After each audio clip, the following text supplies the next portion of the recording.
All right, Goose, the Falcons have won the toss. David Akers gets things started.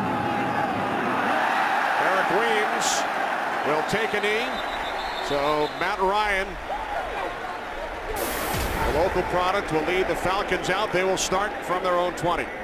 Intangibles off the chart for Matt Ryan. I mean, when you sit down in a room and talk to him, it's amazing that he's just in his third season here in the NFL.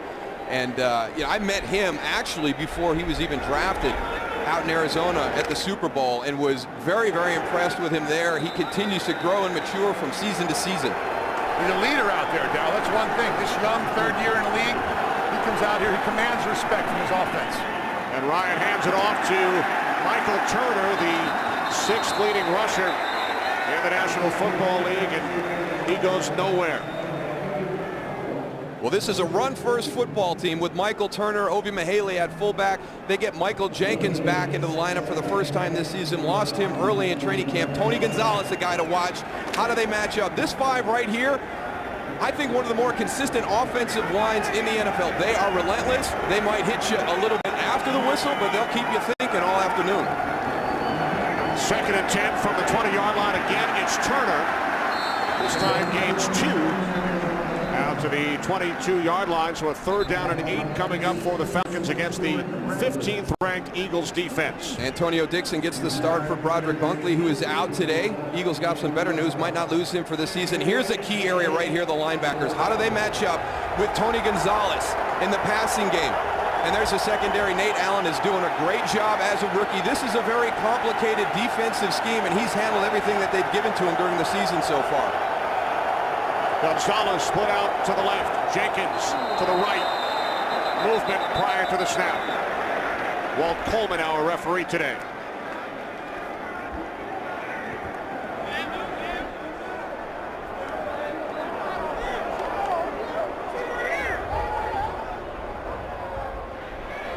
Neutral zone infraction on the defense. 5-yard penalty, still 3rd down. Well, the Atlanta Falcons just changed personnel right there, and I'm sure that that play on 3rd and 9 was a down and distance call, but I would have stayed with it. I would have kept that exact same play called, because you had Stuart Bradley versus Tony Gonzalez on the outside, split from formation, one-on-one. I'll take that matchup all afternoon. Now on 3rd down and 3, 3 wide receivers all split out to the right. Ryan down back at the 18-yard line. The man you just mentioned, Darryl, Stuart Bradley. Yeah, you had Stuart Bradley split out covering Tony Gonzalez on the previous snap. Now he's back inside at his middle linebacker spot. He's going to come right through the A-gap untouched. Harvey Dahl got to recognize that a lot quicker. They're going to get a little bit of everybody after Tony Gonzalez. He's got 3 players around him. They understand the importance of keeping him in check in the passing game. You better get used to that, Darryl, because that's what he's going to be seeing all day. They do not want Tony Gonzalez to get started today. Falcons 3 and out on their opening drive. Michael Kanan punting from his own 8-yard line. Sean Jackson will stay away from it. Great field position for the Eagles. 34-yard punt. Eagles will start from their own 47-yard line as Kevin Cobb leads the Philadelphia offense onto the field. And you heard Jay Glazer during the pregame show. If Kevin Cobb comes out and has a nice game today, it's going to bode well for the Eagles, because I think they will allow Michael Vick to sit next week. They've got the bye after that, and the more time you can keep Michael Vick from taking a big hit, the better it is going to be for your team down the stretch. I was impressed with Kevin Cobb against San Francisco last week. I don't like the game management coin phrase. I just thought he did a good job working within the system that Marty Mornhinweg had put in place, and played very well. Cobb with time on 1st down. He fires complete in Falcons territory to the 31-yard line. It's Jeremy Maclin for a gain of 22 yards. And this is one of the things that Atlanta is going to have to guard against. When you play Philadelphia, almost every defensive coordinator, almost every defensive player will say, hey, the first thing we have to do is stop the run. But that's not true against Philadelphia. The biggest concern you have is the big play down the field. They cannot allow Jeremy Maclin and Deshaun Jackson to have explosive plays. They'll concentrate on the run, but Philadelphia challenges you in different ways. We'll get to that throughout the course of the game. Right there's one of them. And the round two, Deshaun Jackson inside the 20, the 10, the 5. Touchdown.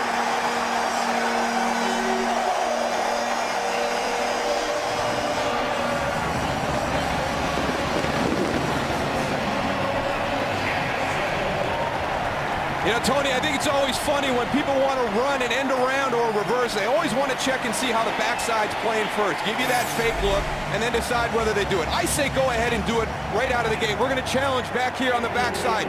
Jonathan Abraham gets up the field, but then he turns and chases down the line of scrimmage. At the beginning of the game, Tony, we talked about fundamentals. Right there, Atlanta, not fundamentally sound. They give up a big touchdown run. No, John Abraham has to keep his shoulders square to come back out of that. That's exactly what happened. He turned his shoulders, short corner. That's what's going to happen all day if he turns his shoulders.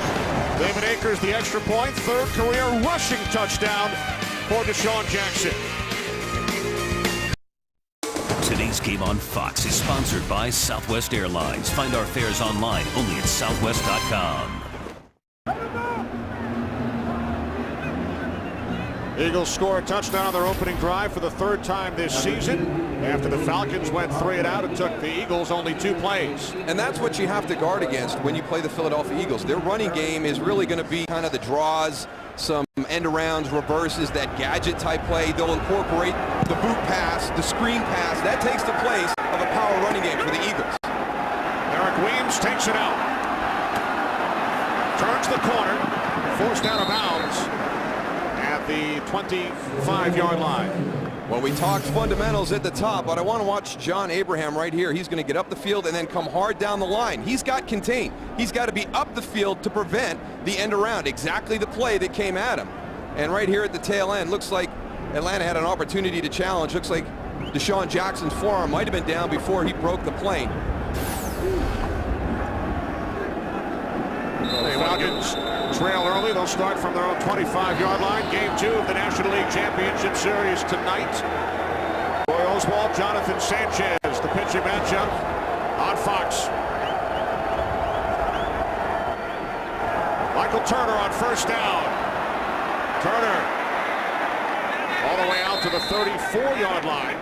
Gain of 9, 140 yards on the ground for Turner last week against Cleveland. He had his breakout game last week, and now this is coming off of a season last year where Michael Turner was in and out of the starting lineup. Matt Ryan was in and out of the starting lineup. They were able to hang on, finish 9-7, and they seem like one of those teams that's kind of built off their performance in 2009, have come back and have just played real sound fundamental football throughout the course of the first 5 weeks of the season. Falcons went to the playoffs in Mike Smith's first season. Put together back-to-back winning seasons for the first time, and here's Turner. He is close to a first down. Quentin Michael made the tackle. You know, Moose, Michael Turner looks a little bit like a fullback back there.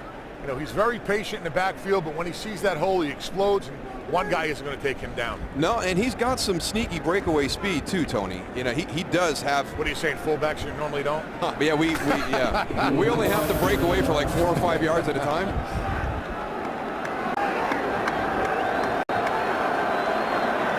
Falcons split their fullback over to Haley, out to the right. Ryan fires downfield, and the catch is made by Michael Jenkins. His first reception this season. Missed the first 5 games due to a shoulder injury suffered early in camp, and Jenkins takes it 42 yards. Well, obviously they've been able to build some chemistry at practice. Watch this throw and catch. Get the head around, and the ball is on you right away. Now watch Michael Jenkins. Understand your opponent. Philadelphia is excellent at taking the ball away. At the end of the run, make sure you don't turn it over. He covers that ball up. Excellent. Watch right here. As soon as he feels a couple defenders, he brings it up in front. Covers it up with 2 hands. That's ball protection. Ellis Hobbs, the injured Eagle. Today's Game on Fox is sponsored by Bud Light. It's the sure sign of a good time. Here we go. Getting ready across the street for Game 2 of the National League Championship Series tonight, following the Giants' Game 1 victory over the Phillies last night. What a beautiful ballpark. How'd those Giant fans get in that picture? Come on, we're pumping the Phillies. San Francisco Giant fans stealing the show. Somehow snuck in. 1st and 10 from the Eagles' 23 as Ryan throws, intended for Michael Jenkins. Asante Samuel on the coverage. It was Samuel who was involved in that collision just prior to the break with Ellis Hobbs. Yeah, you got to see what you hit. Watch Ellis Hobbs, 31, coming in actually helmet-to-helmet contact with his teammate Asante Samuel. Keep those eyes up, all you little guys out there. Make sure you see what you hit. And remember, Samuel missed the Eagles game against San Francisco last Sunday due to a concussion. He returns today.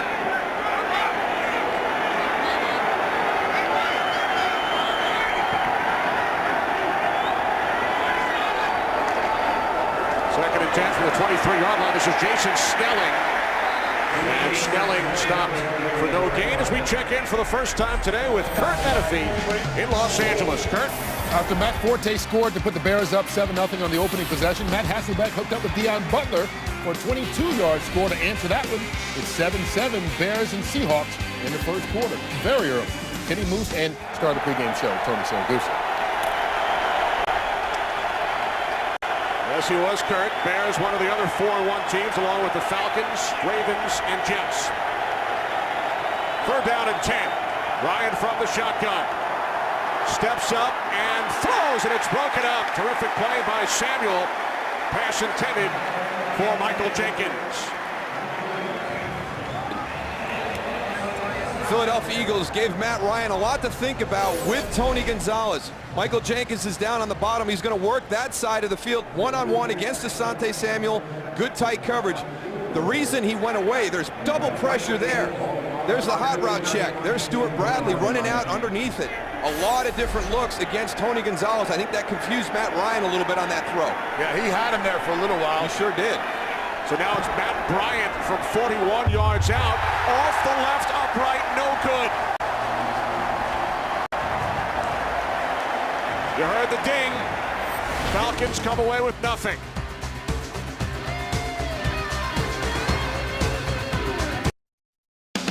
Today's game is sponsored by DirecTV. If you call yourself a sports fan, you've got to get DirecTV. By Lowe's. Lowe's, let's build something together. And by Pizza Hut. Your favorite plays deserve your favorite pizza. Your favorites, your Pizza Hut. Back in Philadelphia, Eagles out to a 7-0 lead. Matt Bryant hit the left upright just moments ago on his first attempt of the afternoon from 41 yards out. Our kicking guru, Tony Saragusa, said that he just hit that one fat. There was nothing wrong with the hold, nothing wrong with the plant. Not a lot of wind either. You know, there's a little bit of gusts outside, but inside the stadium right now it's pretty calm. So now the Eagles back to work from their own 31-yard line. Cobb's pass sails through the hands of the rookie out of Air Force, Chad Hall. We never had a chance to introduce you to the Eagles offense because they scored in 2 plays. And here's some of those explosive guys. We've already seen Jeremy Maclin, Deshaun Jackson, Owen Schmidt in the lineup now. Leonard Weaver lost for the season in week 1. And here's the group that's really had some change. King Dunlop will be the key today.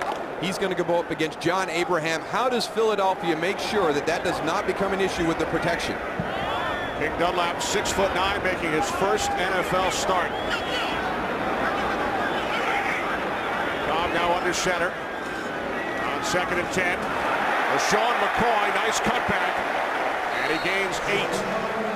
Out to the 39-yard line. Let's take a look, Darryl, at the Atlanta Falcons defense. And again, right now, you know, a group that I was impressed with on film, not very fundamentally sound. Right now, Corey Peters inside with Jonathan Babineau. Troy Bierman, that great athletic play last week. Stephen Nicholas gets the start for Sean Witherspoon. Dante Robinson, a great addition in the offseason. This is a group that really struggled for Atlanta last season. They had a lot of problems with their secondary. They've really shored them up this season. Some more trickery from the Eagles. A 3rd and 2, a first down and more on the toss to Deshaun Jackson, who takes it to the Falcons' 47, a gain of 13 yards. We talked about the matchup with King Dunlop and also Jonathan Abraham. They are coming at him in so many different ways. Watch Kevin Cobb on this reverse. He's going to be the guy that's responsible to get out and get that edge sealed. We saw the reverse on the first play that challenged his contain. They did a quick pass where King Dunlop went down and cut him, and they had a running back right behind him to make sure that that was secure. Another nice run by LaShawn McCoy. He gains 9. Let's check in on the Saints and the Buccaneers with Kurt. On the pregame TV set, the Saints need to go deep more. Well, they do. To Lance Moore, 41 yards on the reception from Drew Brees. And they lead the Bucs in Tampa midway through the first quarter. Kenny Moose and Goose. All right, thanks, Kurt. Eagles on the move. They lead 7-0. Second down and 1 from the Falcons 39. This is Chad Hall, who shifted into the backfield. Took the handoff from Cobb. Gains 5 yards and another Eagles first down. This Eagles offensive line right now is firing off very well. They're controlling the line of scrimmage. Atlanta, their 4 down linemen right now, are not doing a great job of penetration or even getting off blocks to try and slow down the runner. And also the linebackers. That front 7 right now are playing like a bunch of individuals. They need to go and play together and start clogging up this hole in order to stop this running game. Wide receivers with 3 of the 5 carries for the Eagles. Cobb, end zone. Touchdown. The second for DeSean Jackson. 34 yards.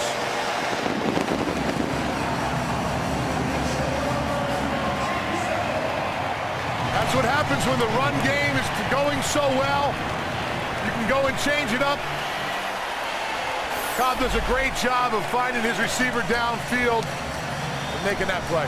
I tell you what, right now, Wow. Tony, this Philadelphia team has given Atlanta so many things to think about in this early part of the game. We've seen reverses, end arounds, deep shots down the field.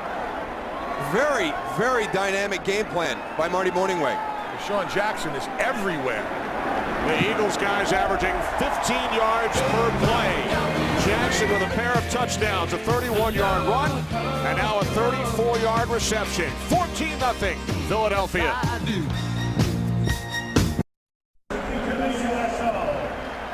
The Eagles with touchdowns on their first 2 drives, a 2-play drive, and now 6 plays, 69 yards.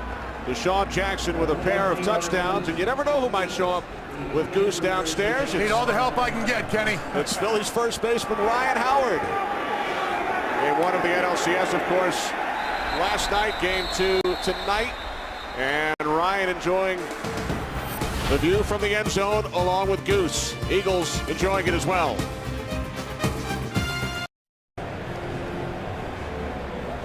Welcome back. Kenny Albert, Darryl Johnston, Tony Siragusa. Eagles leading the Falcons 14-0. Eagles with touchdowns on their first 2 possessions.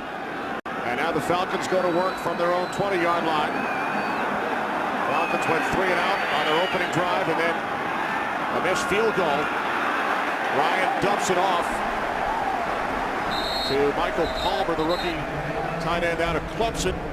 Gain of 2 as we check in downstairs with Goose and Ryan Howard. Ryan, you giving Goose some pointers downstairs today in the end zone? I'm just out here. I'm learning, man. Just watching and learning right now. You're my rookie today. Yeah, I'm the intern right here. I'm the new guy. I'm a little thirsty right now. You might get me a bottle of water? Hey, we'll get somebody on that ASAP. Now second down and 8. Jason Snelling, the lone back.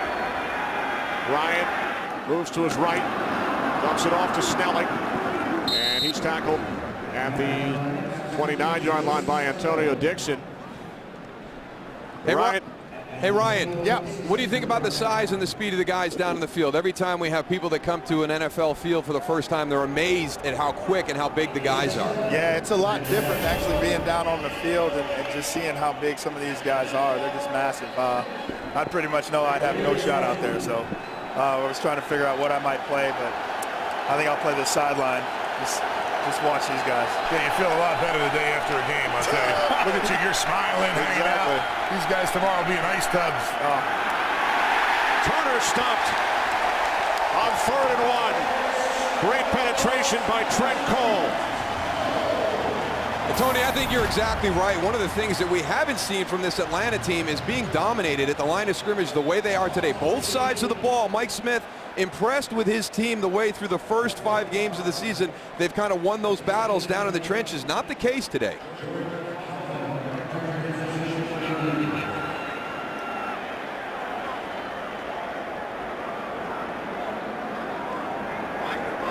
Michael Kanan punting for the second time.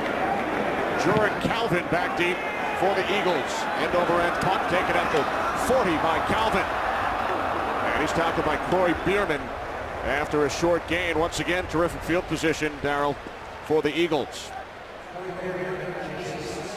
We talked about the battle in the trenches, and for the Philadelphia Eagles, one of the surprising things, them winning the battle with their offensive line against Atlanta's defensive line, is the amount of shuffles. Watch this. Here's what your preseason projection was. We lose right guard Stacey Andrews to Nick Cole. Then Jamal Jackson goes down in week 1, loss for the season. Mike McGlynn had some snaps in preseason. Then Max Jean Gillis goes into right guard, and then the big one last week, Jason Peters has that knee scope. King Dunlap takes over at left tackle, and the game plan that Marty Mornhinweg and Andy Reid have put together, the amount of looks that they've forced John Abraham to process at the snap, pretty impressive. Antone Smith is the Atlanta Falcon who's down on that last punt. You know, Darryl, talking about that offensive line, King Dunlap is a guy that I've been trying to keep my eyes on. He's been doing a really good job. The guy is mammoth. His legs are probably 6 foot tall. It's unbelievable, but he's doing a good job of getting out there, getting his body in areas where he's making a difference downfield with the defensive backs, and he's moving pretty well. So that's, I want to keep an eye on him the rest of the game.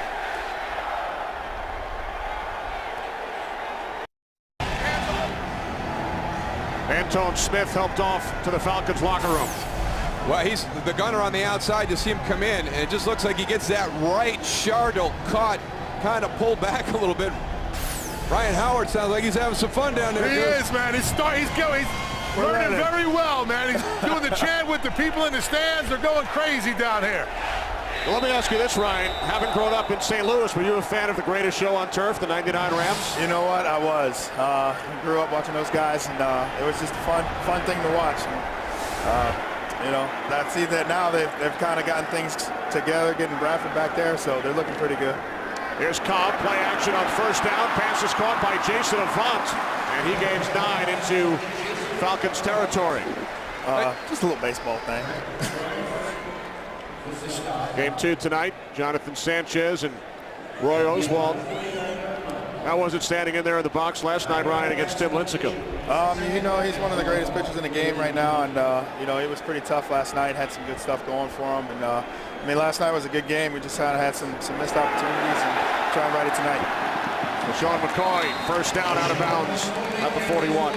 He's a great pitcher, but he looks like a little kid, doesn't he? Yeah, but looks like he's 12 years old. That dude, he has a windup. I mean, he's so calm and cool under pressure. He just goes out there and just kind of does his thing. And you know, like I say, he was mixing the pitches up pretty well, and you know, he got some big outs when he needed them. Well, how about the feel of the team, Ryan? Because you guys, you don't find yourself down one game in many series the last few years here in Philadelphia. Oh, I mean, we're still very confident in our ability.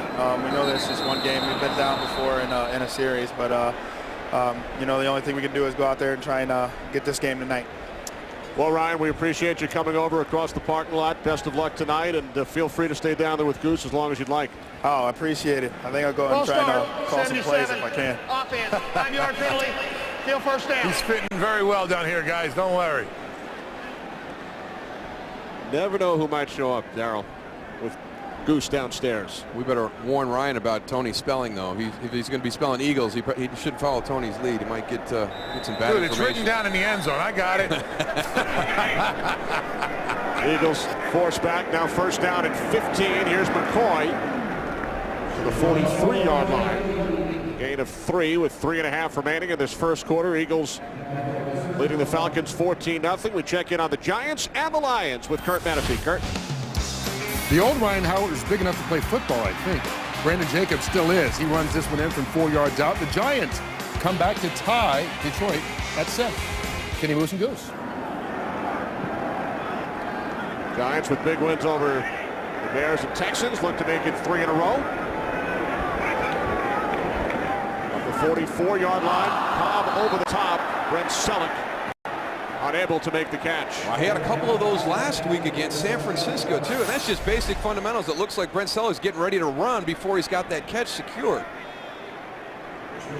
Boy, it gets into your head, too, you know? You start putting a couple of them on the ground, and all of a sudden you find yourself spending about a half an hour on the jugs machine after practice the next week.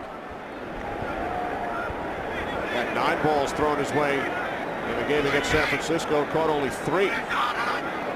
3 wide receivers set, 3rd down and 12.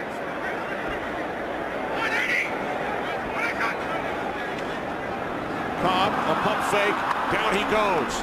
Back at the 48-yard line. The first-round pick a year ago, Pere Jerry with his first career sack. And Tony talked about it at the top. You know, Mike Smith defensively will be fundamentally sound, but if he's going to dial up a pressure, he can get there.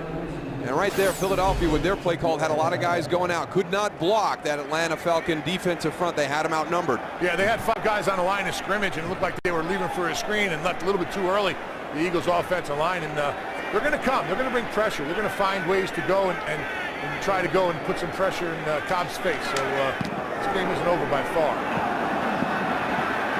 Savraka with a terrific punt. Out of bounds at the 12-yard line. 37 yards, angled to the sidelines. Coming up next on the second half of your NFL on Fox doubleheader, the Dallas Cowboys and the Minnesota Vikings. Both teams in desperate need of a victory. Coming up after the Eagles and the Falcons on Fox. What's the buzz down in Dallas, your hometown? Well, I tell you right now, it is getting tenuous down in Dallas. Their performance against Tennessee last week, I think, took everybody by surprise.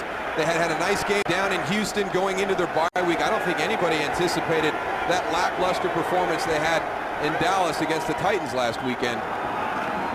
Michael Turner on 1st and 10 from the 12-yard line. Turner takes it out to the 17 for a gain of 5. So the Cowboys and Vikings up next on Fox, followed by the OT, and then game 2, Phillies and Giants. 2nd down and 5 for the Falcons, who have punted twice. Their biggest play of the day, a 42-yard pass from Ryan to Jenkins, and then Matt Bryant hit the left upright on a 41-yard field goal attempt on their second drive. Well, we've talked about how well the Eagles offense has been handling Jonathan Abraham. Defensively, we have to compliment this group of Eagles and their performance against Tony Gonzalez. Done a nice job keeping him in check up to this point. No receptions for Gonzalez. This pass intended for Harry Douglas. Ellis Hobbs back in the game on the coverage. Hobbs shaken up earlier.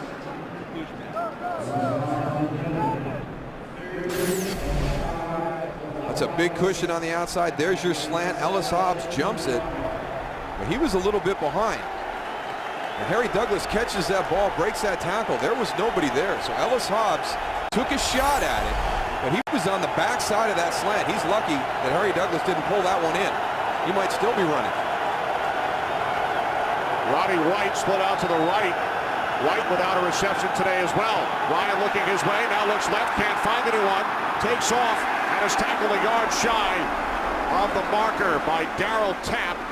So for the 3rd time in this first quarter, the Falcons sent out their punting unit. Atlanta does a good job of actually challenging defenses with the number of things they do on 3rd down. Got to give a lot of credit to Philadelphia right now. Great coverage, nowhere for Matt Ryan to go down the field. This is very unusual to see this Atlanta offense struggle the way they have sustaining drives. I think they're having a hard time dealing with that Eagles speed on defense. I'll tell you, they are running to the ball. They're doing whatever they can to go and stop this Atlanta offense. Falcons' 3rd 3 and out of this first quarter. Deshaun Jackson tripped up at the 47-yard line by Coy Wire, only a 37-yard kick. Today's aerial coverage is brought to you by DirecTV. Eagles with a 14-0 lead over the Falcons. Game 1 of a huge day here on Fox. Well, right now, the field position battle is being won by Philadelphia, and the way that all three phases are functioning, their offense is scoring points, they're kicking off, doing a good job with coverage, defense is making a stand, and right now Michael Kanan is not doing a good job with his punch. You can see the difference in the scoring potential and the field position that Philadelphia has. They're at their own 47. So you can see that the chances of going up for scoring points much higher. They're getting out towards midfield. They've had a couple of drives start out in this part of the field already today. Cobb on first down to a wide open Jeremy Maclin.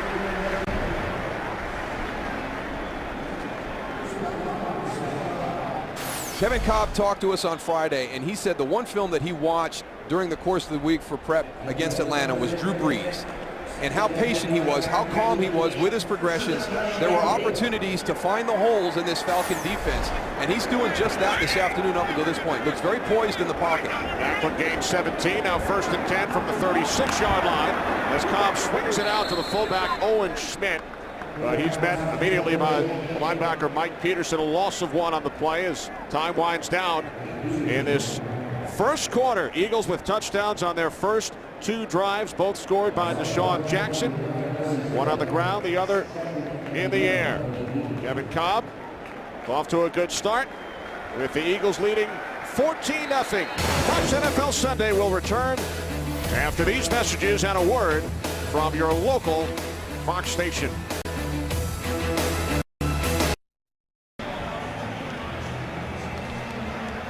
There'll be a few more people in that building later tonight. You ain't kidding. And a lot of the people here watching this first quarter that the Eagles absolutely dominated are probably going to be heading over there. They're going to walk right down that street right there and go right to the other game. 5 15-plus yard plays in that first quarter alone. We'll start the second quarter with the Eagles leading 14-0. Greg Selleck down to the 32-yard line for a gain of 5. We talked about Kevin Cobb and how poised he's been in the pocket today.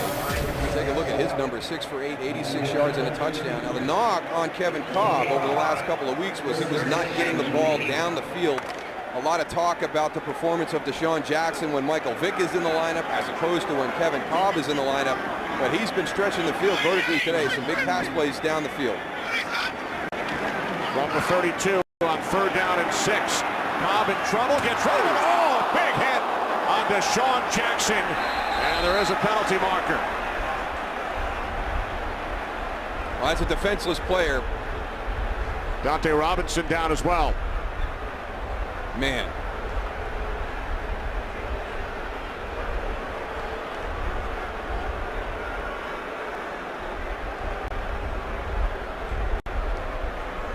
I don't know how you take this out of the game of football. I don't know if there's anything you can do. They've implemented the rule. It's hard for the player. Thank goodness it looks like it's on the shoulder more than it was helmet to helmet. 23, defense. Hit to a defenseless receiver. 15-yard penalty. First down.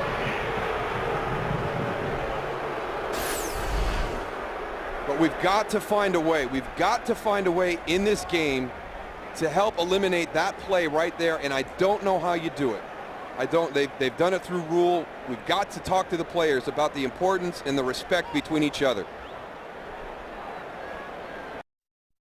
Today's game is sponsored by Coors Light, the new Silver Bullet aluminum pint from Coors Light, official beer sponsor of the NFL, by Dish Network, and by the new Ford Edge. The world has never seen a crossover quite like this.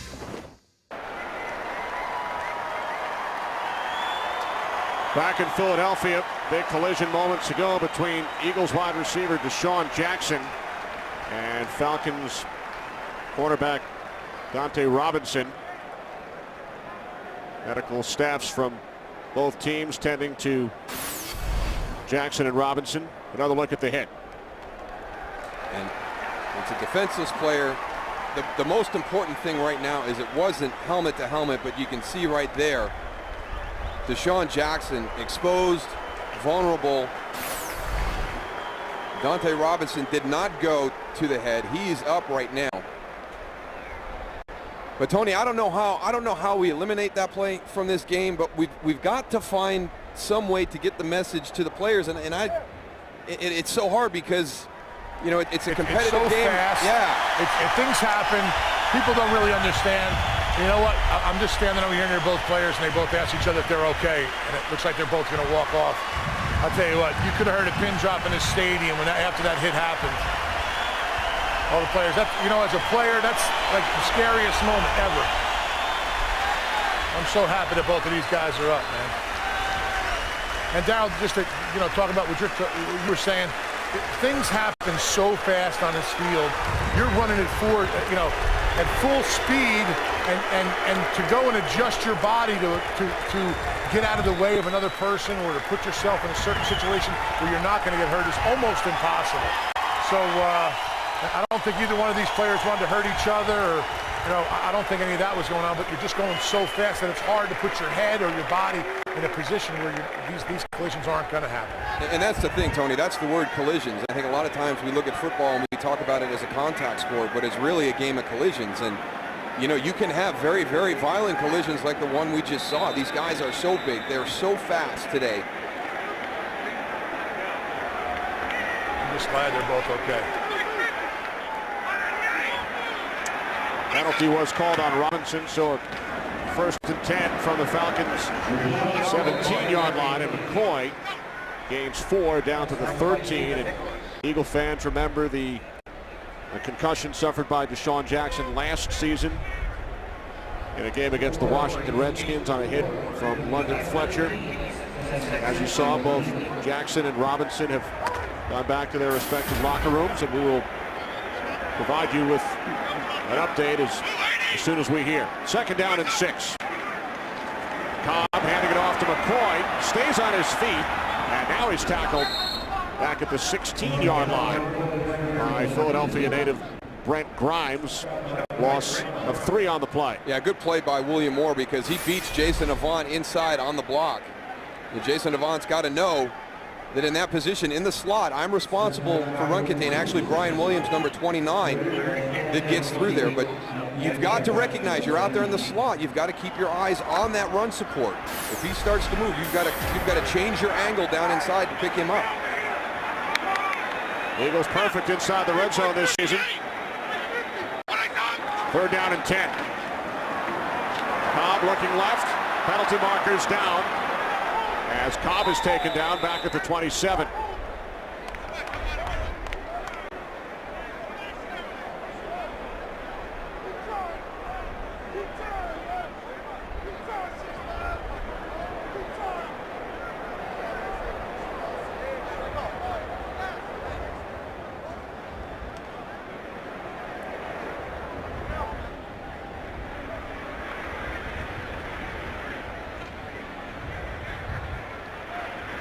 Personal foul, grasping face mask, 65, offense, 15-yard penalty, still third down. King Dunlap, Eagles left tackle. He's got such long arms. There he is to the left of our screen. Yeah, when the guy's going by you, you can't go and hook him. He grabbed the face mask like Croy Bierman.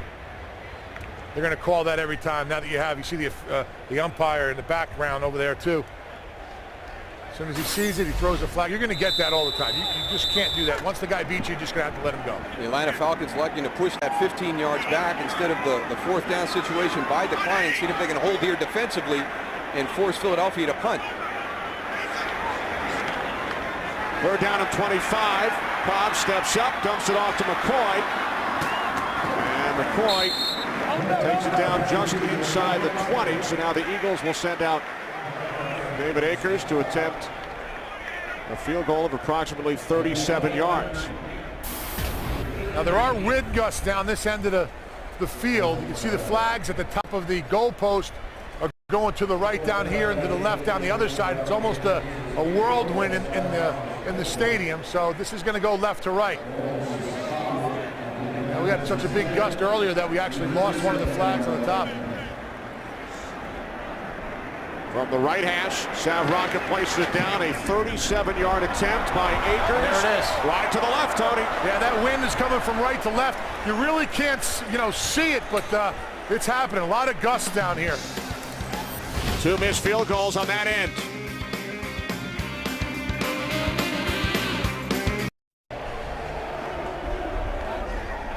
There's your three guys right there. Snapper, kicker, punter. In their own little worlds. Nobody sitting near them following the missed field goal. David Akers, South Rocket, and the snapper John Dornbos. Falcons start from their own 27-yard line. Penalty marker in the defensive secondary as Ryan goes over the top to Michael Turner. Stuart Bradley made the tackle. Illegal contact, 53. Defense, 5-yard penalty, automatic first down. That's Moses Foku. The linebacker group's doing a good job. You know, there's a penalty on Moses Foku right there, but it was an area of concern, in my opinion, coming into this game. Tony Gonzalez he hasn't been a factor yet. And that's a credit to this Eagles defense, understanding where he is. I mean, not even thrown to.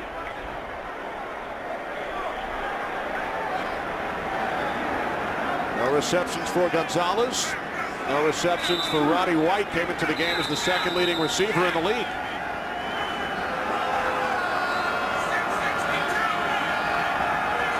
White split out to the left, Jenkins to the right, Douglas in the slot.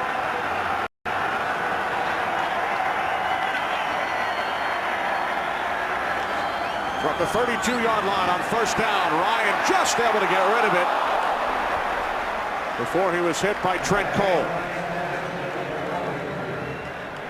We've been focusing a lot on Jonathan Abraham, but don't forget about Trent Cole. He is a guy that can turn a corner.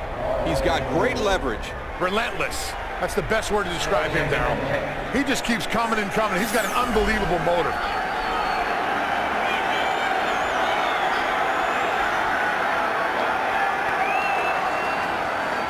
On 2nd and 10. Quick out to Jenkins.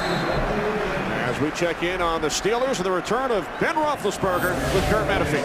Well, Roethlisberger was picked off on the 3rd pass of the season, but he hangs in there and makes up for it later on. Hooking up with Mike Wallace for a 29-yard score. Obviously, his first TD since his comeback from that suspension. 7-3 Steelers on top of the Browns. Kenny Moose and Goose. All right, thanks very much, Kurt. Mike Patterson is down. Injury timeout, early second quarter, 14-0 Eagles. Today's game on Fox is sponsored by Windows 7.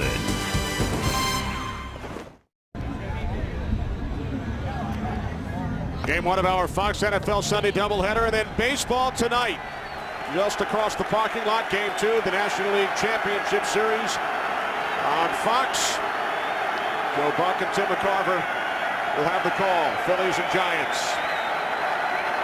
Eagles leading this game 14-0. Ryan on 3rd down, and again it is Trent Cole. Ryan down back at the 30. Once again, Darryl, there's Trent Cole. I'll tell you what, Matt Ryan tried to step up into that pocket. Watch how fast that pocket collapses. Look at the big guys up front there, squeezing. That's a great job. He's got Tony Gonzalez into space, but as you pointed out, Tony, he doesn't have the time to find him. Everybody could be wide open. If you ain't got the time to look downfield, it's worthless. Eagles without Deshaun Jackson, so Jordan Calvin back deep once again.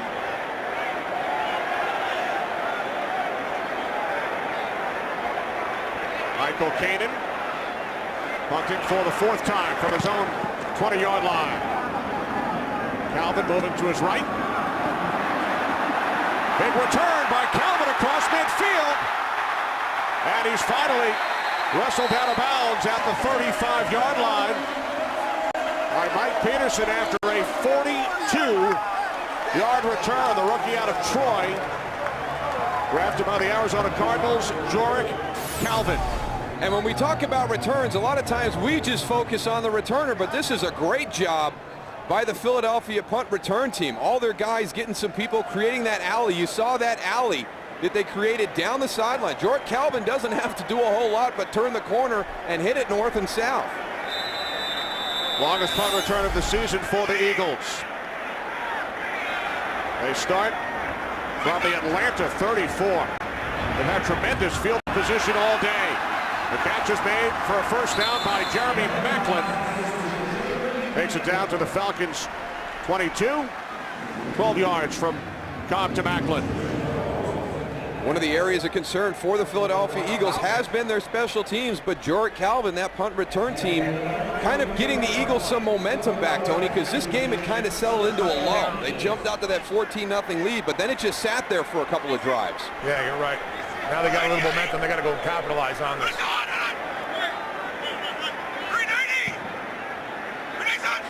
From the 22-yard line. Cobb over the top to Jason Avant. Gains 8. Down to the 14, Stephen Nicholas made the tackle. Second down and 2.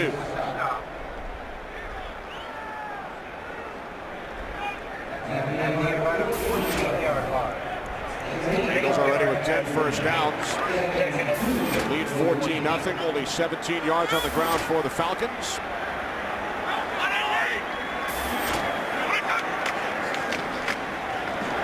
McCoy on second and 2. This drive started in Falcons territory following the big punt return. The Eagles' average drive start, Darryl, today, their own 47-yard line. You're not going to have a good afternoon if you're allowing your opponent to start out near midfield. And that's one of the things. It's been amazing to watch this Atlanta Falcon team today. Their first 5 weeks of play, very consistent, fundamentally sound.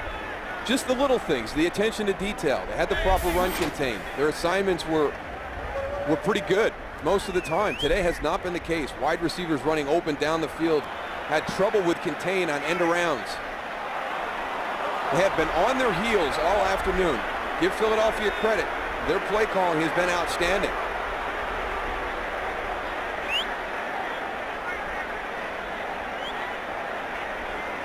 That's close, huh, Darryl? What is that, a half an inch? If that. But it changes to an inch, no inches. Take the ES off that. Third and an inch. Less than an inch. Can we fit less than up there?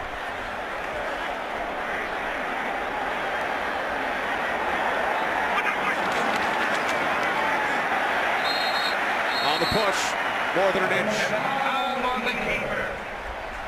I think he got inches on that play right there.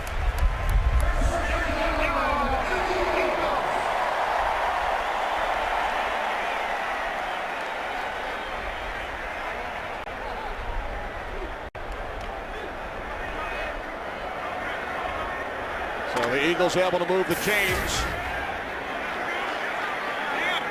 A new set of downs from the Falcons 11.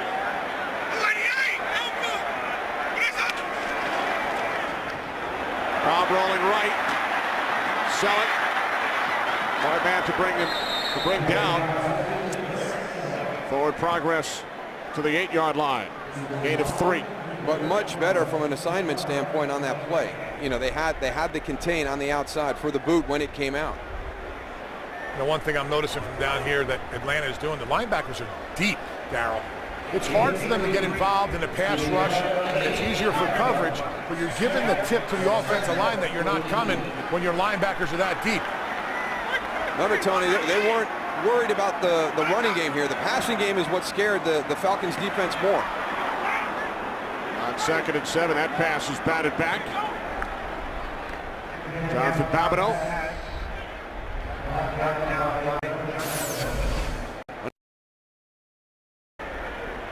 Had his hands up, hit him in the numbers. They dropped Corey Peters on that. He was dropping back there like a linebacker.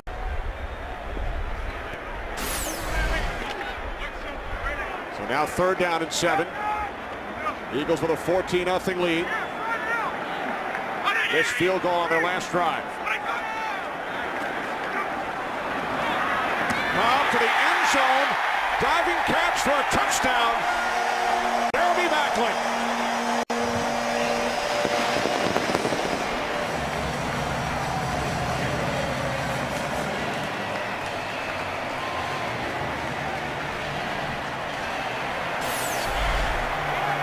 Kevin Cobb fits this one into tight coverage. Let's see it at the end. There's the catch. Control right on the goal line. Slides out. Good call by the official. Work in the end zone right there.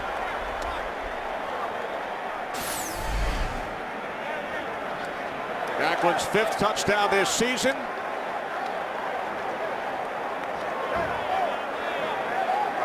Second touchdown pass today for Kevin Cobb.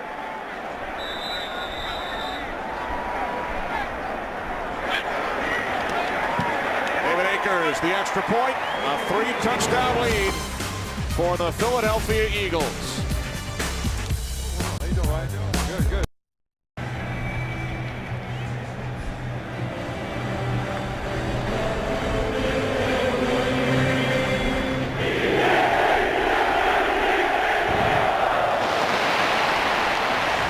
Great start to the day for Eagles fans here in Philadelphia. Midway through the second quarter, Eagles with a 21-0 lead on the Falcons. Big punt return by Jordan Calvin. And then an 8-yard touchdown pass from Kevin Cobb to Jeremy Maclin.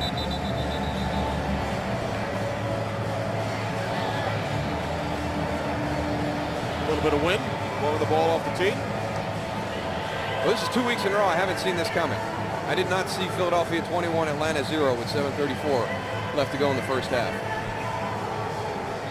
Last week we had Houston and the Giants. I didn't see 21-0 in the first half in that one either.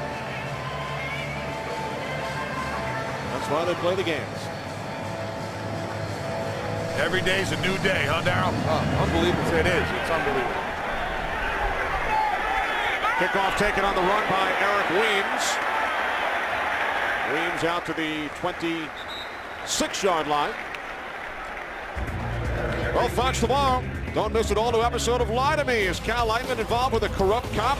As the evidence piles up against her, he'll risk his relationships, his career, and his life to find the truth. All-new Lie to Me tomorrow at 9, 8 Central after House on Fox.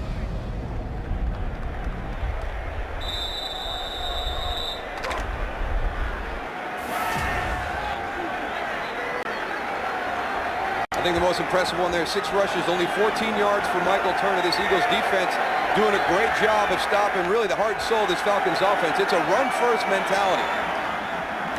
From the 26, Michael Turner. Out to the 30, gain of 4. Check in on the Giants and the Lions with Kurt. Game was tied in the second quarter until Manning hooked up with Manningham. Eli DeMario, 33 yards on the score, and the Giants trying to take a lead in the halftime, up by 7 at the 2-minute warning. Penny Moose and Goose.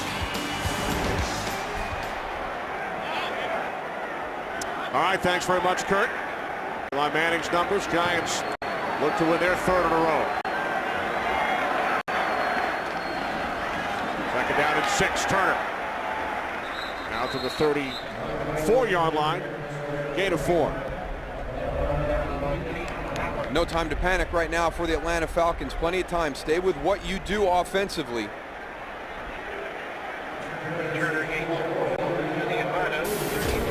You see right there, the run pass selection. Dead even. Coming into this game, Falcons second in the league on the ground at 149 yards per game. 3rd down and 2. Ryan moving to his left. Now throws over the top, complete. First catch today for Roddy White. And he has a first down and more across midfield into Eagles territory, out of bounds at the 48-yard line. Gain of 18. A good hustle by Brian Fearon. Roddy White off the right side. Coming on the crossing route. Matt Ryan finds him. Watch 86 come into the screen from the right side. He's going to get a block right there to get Roddy White a few more yards down the sideline. Matt Ryan moving a little bit in the pocket, too, to gain a little bit of extra time. They caught the Eagles in only a 3-man rush. That's why he had time to look downfield and find Roddy White. 1st and 10 from the Philadelphia 48. Ryan off his back foot. Out of bounds intended once again for White. Tony, Philadelphia has done a great job today when they've decided to bring pressure. You just talked about the last snap with only a 3-man rush. But Sean McDermott, the defensive coordinator, is doing a great job with his pressure calls, kind of catching Atlanta off guard. Must have been all those extra hours in the office this week. Shows up for work Monday morning, sleeps at the Eagles facility every night during the week, does not go home until Friday night. Unbelievable. And doesn't get overtime.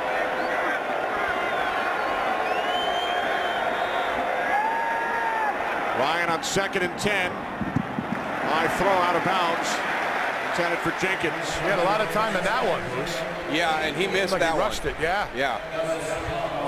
You said it earlier, the Eagles are really keeping him off balance right now. With the pressure up in his face, he feels like he has to get rid of the ball earlier.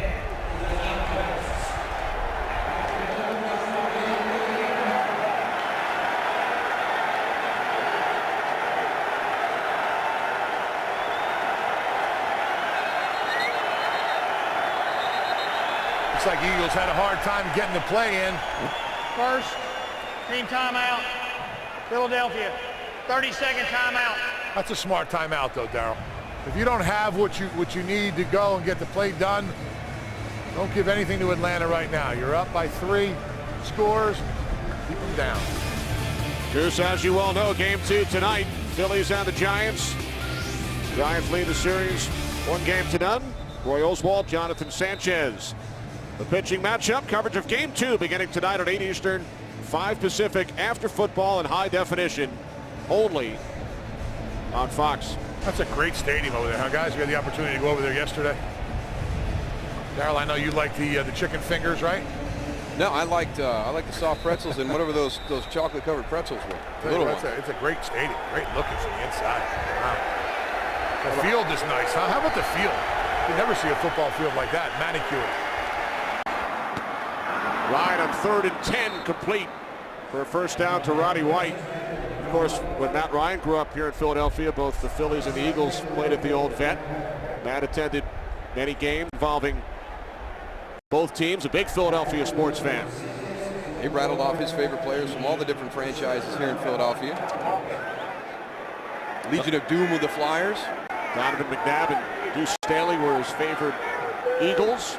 Allen Iverson. Scott Rowland, former Philly. Ryan handing it off to Turner. Turner takes it down to the 32-yard line. Gain of 4. 3 sports star at William Penn Charter High School. Captain of the football, basketball, and baseball teams. Starting varsity quarterback for 3 years. Lifelong Phillies fan. We were talking to him on the field earlier today about game 1 last night. Be the next quarterback right there. Here come the Eagles. 2nd down and 6. Falcons keep it on the ground, and Turner takes it down to the 26-yard line and looks to have another Falcons first down. Nice job of that offensive line picking up the blitz.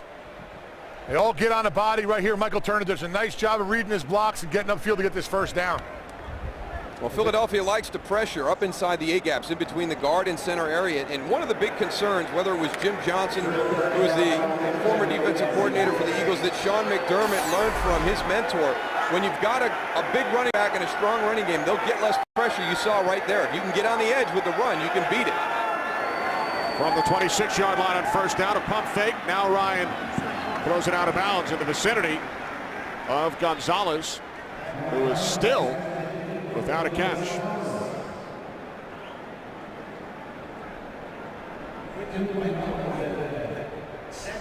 Tenth play of the drive coming up for the Falcons, who trail 21-0. Falcons lost their first game of the season in overtime in Pittsburgh. They've won their last 4. They're not going to want to come to Pennsylvania anymore. No.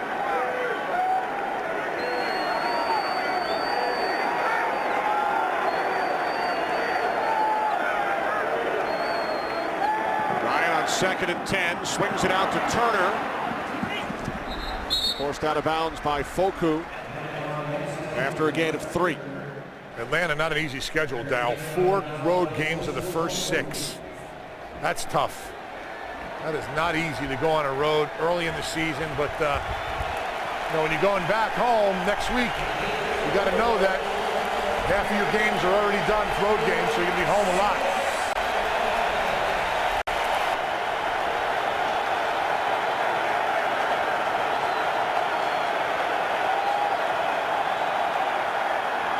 Ryan on 3rd and 7, off the fingertips of Gonzalez and then picked off.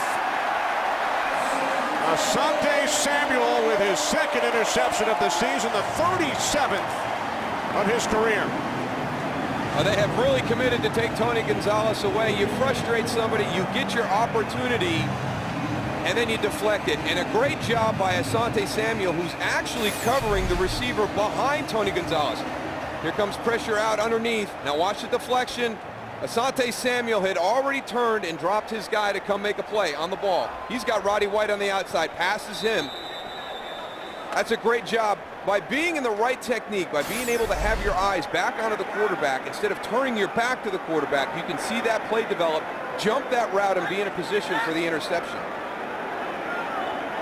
So an 11-play drive, Falcons come away with nothing.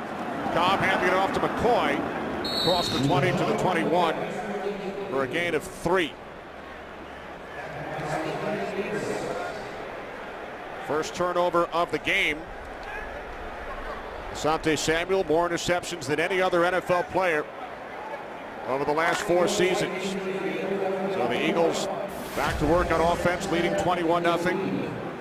Cobb 11 of 14, 2 touchdowns. Eagles without Deshaun Jackson for the remainder of this game, involved in a collision with Dante Robinson. Both suffering head injuries. Jeremy Maclin, the go-to guy in the absence of Deshaun Jackson. He gains 9, and the Eagles first down. Darryl, you talked about it earlier. Real soft coverage out there right now by Atlanta's secondary. I think you get yourself so worried about somebody running past you, and now all of a sudden it's going to be very easy for Philadelphia to throw some things underneath, but you don't want to lose your patience. All of a sudden you start to jump something or change that coverage, and now Jeremy Maclin's running by you instead of stopping in front of you. 2-minute warning in Philadelphia. Back in Philadelphia, support the NFL's A Crucial Catch breast cancer awareness campaign by bidding on authentic game day NFL pink products and experiences at NFL.com/auction. Proceeds benefit the American Cancer Society. Eagles owner Jeffrey Lurie and his family, big supporters. They've raised over $1 million for breast cancer care and research. And actually the first franchise that did the breast cancer awareness campaign back in 2004 was the Philadelphia Eagles that started the campaign. The NFL picked it up last year league-wide. There's Jeffrey Lurie. Eagles selling tackling breast cancer merchandise. Falcons call timeout with 1:50 remaining in the first half. Coming up, the Visa halftime report with Kurt, Terry, Howie, Michael, and Jimmy. We'll dissect the NFC South. Saints and Buccaneers in action today. Take you through all the scores and highlights. Coming up on the Visa halftime report.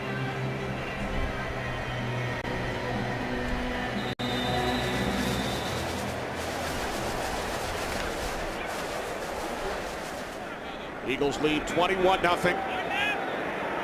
Looking to capitalize following the Falcons turnover, the interception by Asante Samuel. Inside handoff, McCoy cuts to the outside, and then a nice tackle is made by Brent Grimes, holding McCoy to just 4.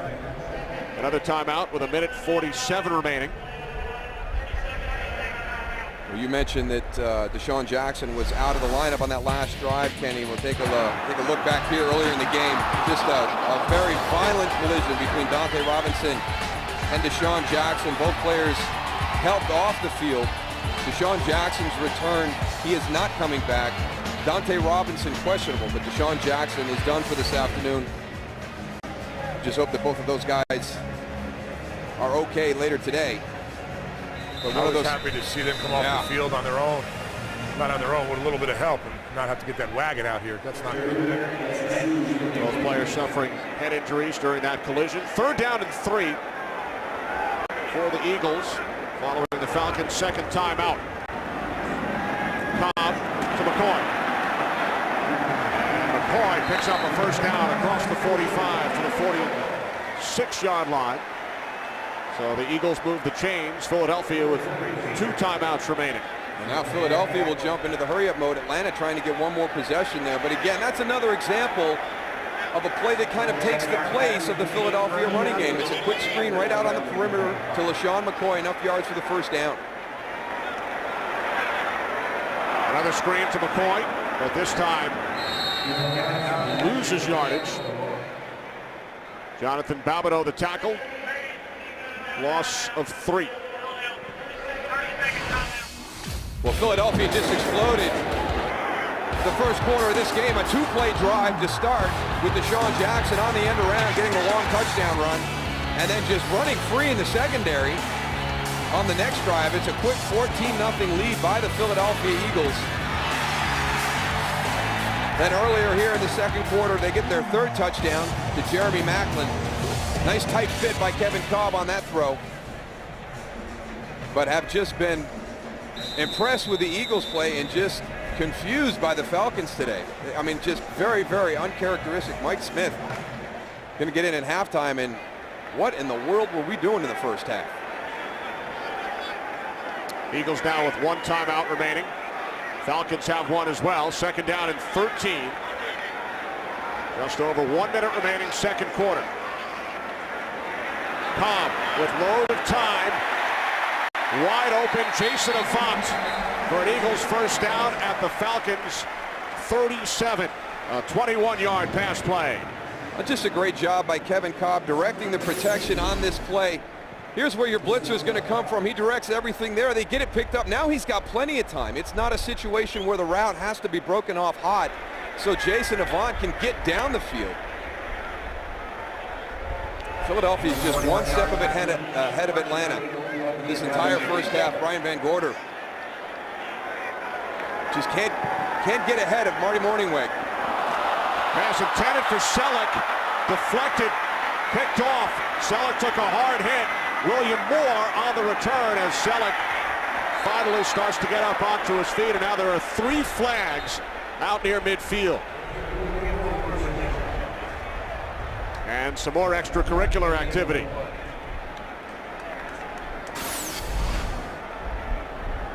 There's 87, Brent Selleck on the release. Tip pass, ball goes in the air. They should have a flag on that one. Thomas Daku's lucky, he got away with that one.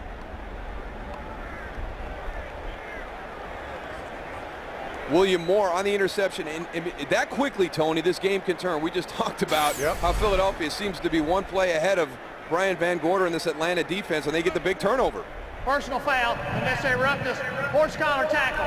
A 15-yard penalty will be added on to the end of the play. First down. Wow.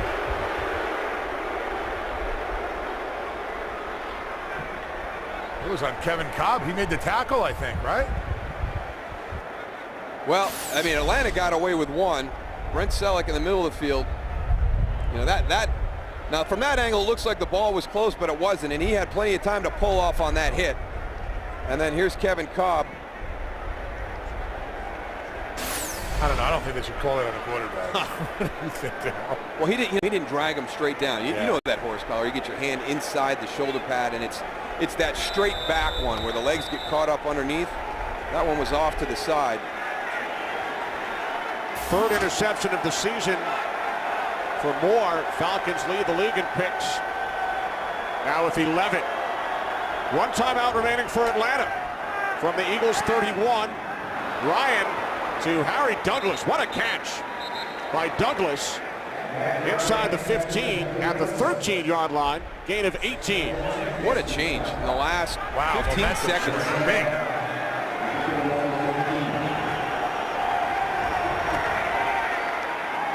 Ryan on first down.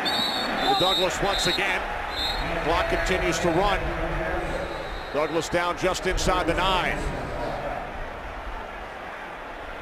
Third, final team timeout. Falcons call their final timeout. Contact Almost lost the ball right there.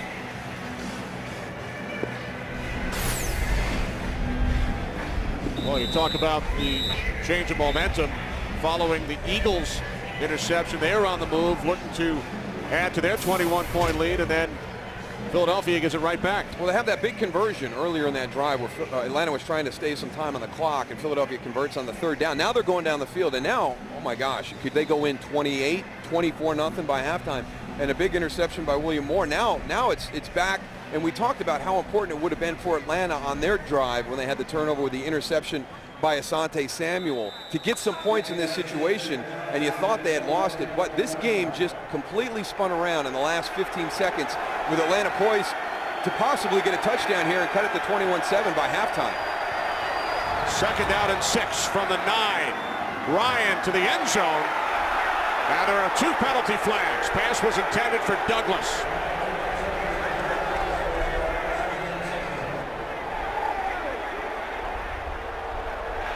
Pass interference, 21, defense. Foul occurred in the end zone. Will place the ball at the 1-yard line. First down. Ocelio Hansen.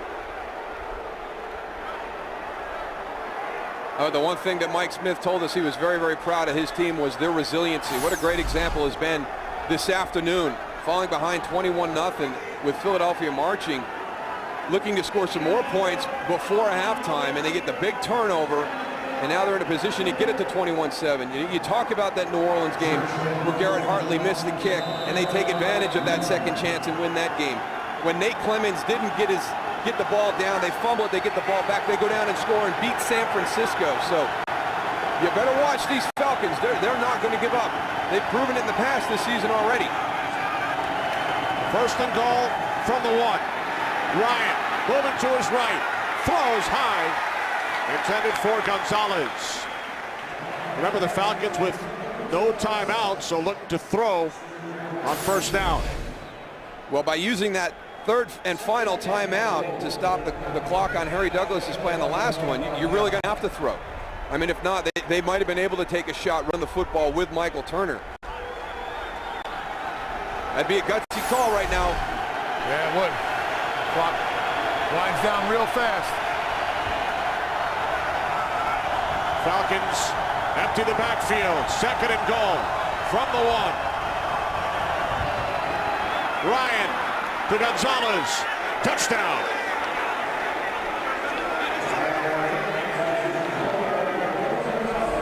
Well, now remember earlier in the game, remember when Ellis Hobbs had the collision with Asante Samuel?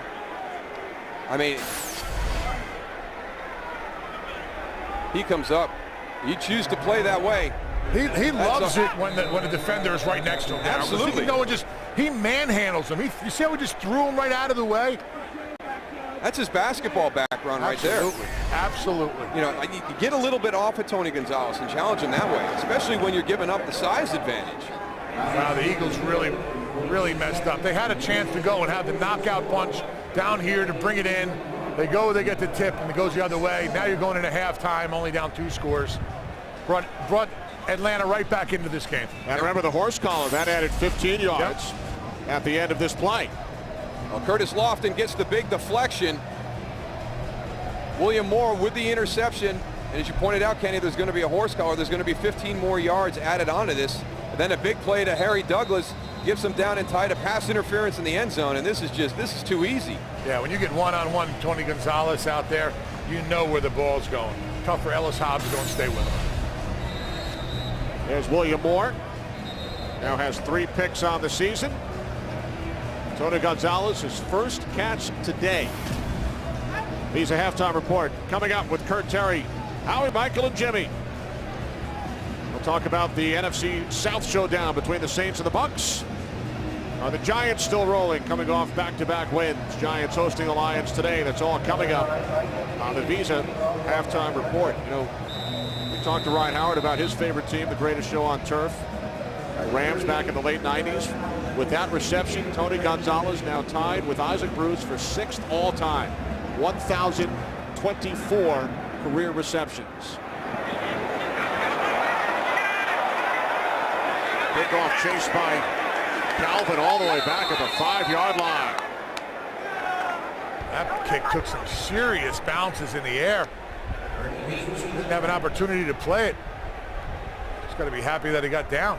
Ellis Hobbs, the usual kick return man, shaken up earlier, returned to the game, but we have not seen him on returns So Calvin, who had that big punt return earlier, getting an opportunity. What a sports complex. It really is. I mean, everything is right here. 3 games yesterday. Temple played Bowling Green here.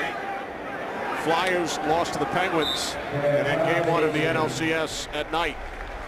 This is game 1 of 2 today. And the Eagles have a 14-point lead over the Falcons at the half. Stay tuned for the Visa Halftime Report coming up after these messages and a word from your local Fox station.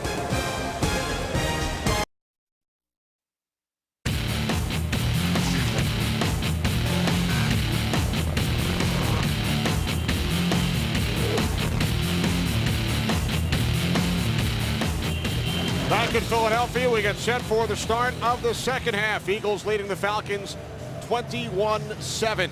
As we welcome you back, Kenny Albert along with Darryl Johnston. Eagles led by 21 were driving. Then a turnover, and the Falcons hope the momentum carries over into this third quarter. Huge play by Curtis Lofton, getting that deflection. William Moore gets the interception as Philadelphia is moving down the field for possibly a 28-0, maybe a 24-0 lead going in at halftime. It completely changes the complexion of that game. Now, Mike Smith talked about the thing that he's been most proud about his team so far this season, getting out to that 4-1 start, is resiliency. And we're going to get another example of it here in the second half. This is a group that will hang in there and fight you to the end. Philadelphia cannot make mistakes like they did in that 2-minute situation at the end of the first half. Eagles will get the ball first. Short kickoff. This is Owen Schmidt, the fullback. Schmidt takes it out across the 35-yard line. Guys did have a chance to talk to Mike Smith going in. That's one thing he said. He said, we're back in this game. That score was huge for us. One thing we got to do on defense is we were concentrating too much on the pass. We have to bring more pressure up front and try to disrupt Cobb a little bit. So look for that here in the second half. Demetri Patterson goes the injured Eagle. Falcons actually had the edge in time of possession, but they trail by 2 touchdowns. Kevin Cobb, 16 of 20. 2 touchdown passes, 1 interception in the first half. Cobb to the outside, and the catch is made by Chad Hall, an Atlanta native, and he's tackled by Philadelphia native Brent Grimes. Well, Kevin Cobb looked very poised that entire first half till that last drive. You know, maybe trying to force a little bit too much. He had Brent Selleck going down the middle of the field. Didn't get enough loft on the ball. Curtis Lofton's able to get that deflection. We'll see how he bounces back here in the second half. Second down and 5. LaShawn McCoy wrapped up in the backfield by Troy Bierman, one of the Falcons' heroes last week, scored an incredible touchdown against Cleveland. And he is one of the guys that Mike Smith actually said has helped Jonathan Abraham out this year. His emergence on the outside as a pass rusher. Now everybody can't take their protections and turn them and slide them to Jonathan Abraham, because that will put you in some one-on-one situations on the backside with Troy Bierman. And he's been winning a lot of those battles this year. Remember, the Eagles without Deshaun Jackson, injured in a collision in the first half with Dante Robinson, suffered a head injury. Cobb on 3rd and 8, and a diving play is made on the ball by Brent Grimes, forcing the Eagles to send out the punting unit. Atlanta bringing 5 on that play, trying to put a little pressure like Mike Smith talked about going into half. Kevin Cobb goes and gets this ball out. Great break by Brent Grimes on that ball. You see that, Tony? They had 3 defenders, and they all kind of drew a line in the sand right at the sticks. Like they knew that Philadelphia wasn't going to stretch them vertically there. All 3 defenders right at the marker for the first down, and that's what allowed Brent Grimes to jump that pass. First time the Eagles have gone 3 and out today. South Rocca punting to Eric Weems. Weems from the 9.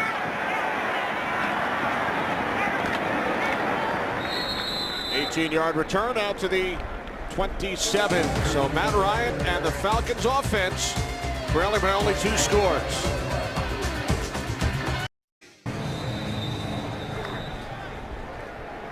Early third quarter here in Philadelphia. Falcons start from their own 27-yard line, trailing by 2 touchdowns. They scored a late touchdown in the second quarter following an Eagles turnover. On first down, Ryan handing it off to Michael Turner. And Turner Heading west to east, gains 2 to the 29 before he was brought down by Moses Foku. And that may be as impressive as anything that this Eagles defense has done during the course of this game, is really kind of clamp down this Atlanta running game. And it was an issue a couple weeks ago against the Washington Redskins. They bounced back last week against Frank Gore in San Francisco and have continued it again here today with Michael Turner in Atlanta. They're doing it with numbers, Darryl, with guys on the line of scrimmage.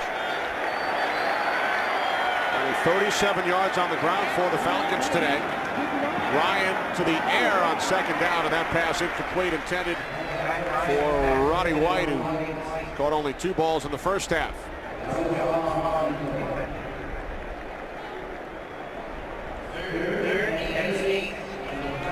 This has to be an area where Atlanta has been frustrated today. Talking to Philadelphia, they were impressed with Atlanta's third down offense. They really challenge you with what they do. Never really giving you the same looks twice, changing protections. But Philadelphia has been one step ahead of them. Falcons third in the league on third down. Gonzalez on Bradley down below. Ryan goes the other way. And picking up a first down is Michael Jenkins out at the 40-yard line. Jenkins gains 11. You really have to give Stuart Bradley credit. He's been under fire this season about his pass coverage. Done a nice job when he's been in that situation against Tony Gonzalez. It's a good thing they got Michael Jenkins back today. He's been the key in the passing game. Jenkins injured 9 days into camp, playing for the first time this season. From the 40, off the play fake. Ryan fires downfield, and the catch is made at the Eagles' 40-yard line. It's Jenkins again, a 20-yard pass play. One of those strange looks that this offense will do. Watch everything that the defense has to watch. What that creates is hesitation and uncertainty. You saw Stuart Bradley up, and look where the ball goes, right over his head.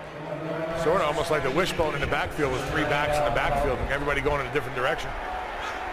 You're right, Moose. As a defense, you got to go and pay attention to all of those guys and make sure it's not run first and then react to the pass. That's what gave Matt Ryan a lot of time to look out for. Turner inside the 35, down to the 30-yard line. Stopped just shy of another Falcons first down. Joselio Hansen made the tackle, a gain of 9 for Michael Turner. You can't script it any better right now, Goose. I mean, your defense comes out, forces a 3 and out. Eric Weems gives you a pretty good punt return from the 9-yard line where he fielded it, and now your offense has got some momentum moving down the field. All 3 phases starting this half exactly how Mike Smith would have wanted them to. High backs right here. Eagles got to be thinking run. It is a run, Goose, and it's Turner up the middle. Falcons move the chains as Michael Turner gains 3. There's Michael Jenkins, 4 receptions, 78 yards today in his return to the Falcons lineup.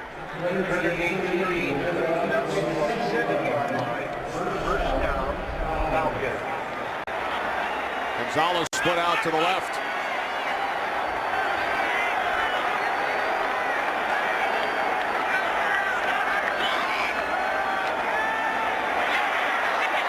Ryan's pass is broken up, intended for Jenkins. Asante Samuel, who had an interception earlier. I know it's one-on-one on the outside, but Asante Samuel is one of the more aggressive corners in the league. Look at him undercut that route. And he wanted a flag thrown on Jenkins, who grabbed hold of Samuel. I think that was warranted. I'll tell you, Jenkins has a hand on him. Watch right here and just takes him off it. The officials you saw right there was behind him, so he didn't see it. Now 2nd and 10.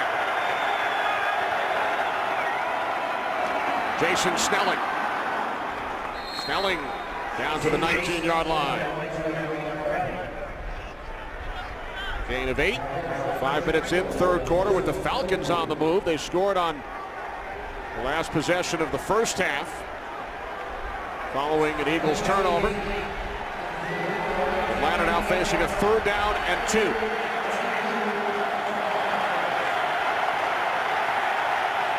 Three receivers to the left.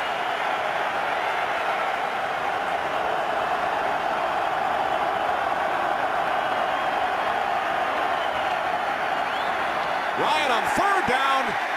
Intended for Roddy White. Broken up by Joselio Hansen. Roddy White out here, just running the slant play. He's a big physical receiver. That's a heck of a job by Joselio Hansen. Holds his ground, doesn't get shoved. Atlanta going for it here on fourth down. Good decision. I like it.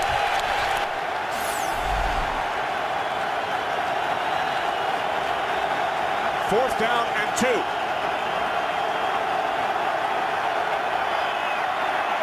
And Ryan's pass is caught by White for a first down. So a gutsy call by Mike Smith on 4th and 2. And the Falcons get a new set of downs. Again, making Philadelphia think. They put a bunch formation out to the right, 4th and 2. So that's where you're going to look. Look at everything over there to that side. You got Gonzalez over there and everything. Now you just got Roddy White on the backside. Look at the soft coverage back to the left. Great job by Matt Ryan recognizing where the soft coverage was going to be. Good call, Mike Smith. Wow, that was Hobbs. That was soft coverage. Huh? First and goal from the 9-yard line. Turner, nothing. That was ugly. Loss of 3. Again, Trent Cole along with Antonio Dixon. Something didn't look right there, Goose. Yeah, it looked like the left guard, Justin Blaylock pulls, but he gets stopped, and the run goes to the left. Looked like the run was supposed to go to the right. Well, the offensive line and the backfield were not on the same page on that play. Now second and goal, back at the 13-yard line.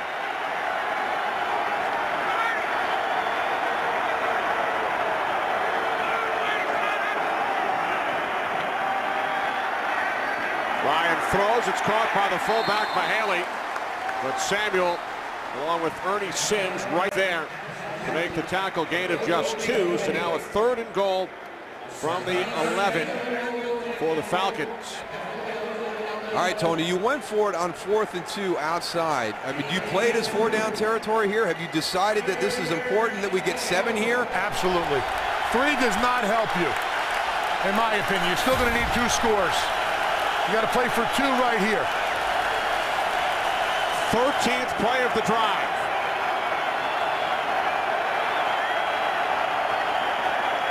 Ryan on third and goal. Another short pass. It's Snelling. And he's forced out at the 8. And now it looks like Mike Smith will send out the field goal unit. Needed 2 yards on 4th down. Now he would need 8. Well, he missed Tony Gonzalez on this one. Wow. You've got Roddy White outside. Watch this. Watch him. He's right now, right there, the second window. Nate Allen is not going to be able to make that play. Middle of the field is wide open. This will be a 26-yard attempt. There have been 2 missed field goals on this end. Bryant hit the left upright from 41. Payton places it down. And Bryant's kick is straight through. So the Falcons get 3 on their first drive of the second half, and now trail the Eagles by 11.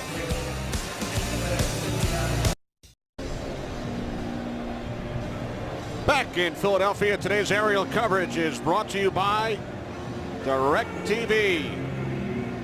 Great sports day on Fox. Eagles leading the Falcons 21-10. Cowboys and Vikings coming up from Minnesota.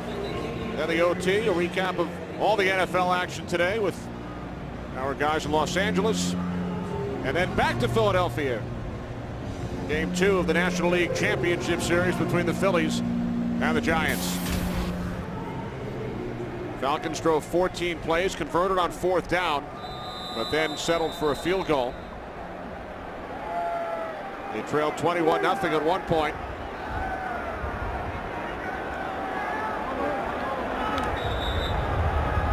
Once again, ball blows off the tee, so Kanan will have some help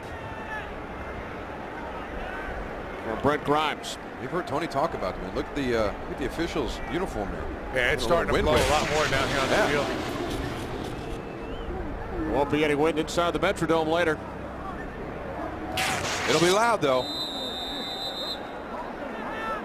It's one of the loudest places I ever had to play in. Had a headache on the plane ride home. boots this one.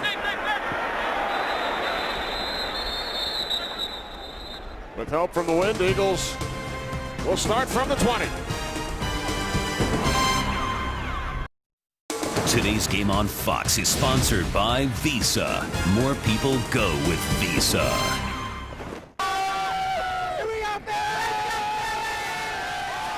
Not sure if you heard, Darryl, there's a game tonight.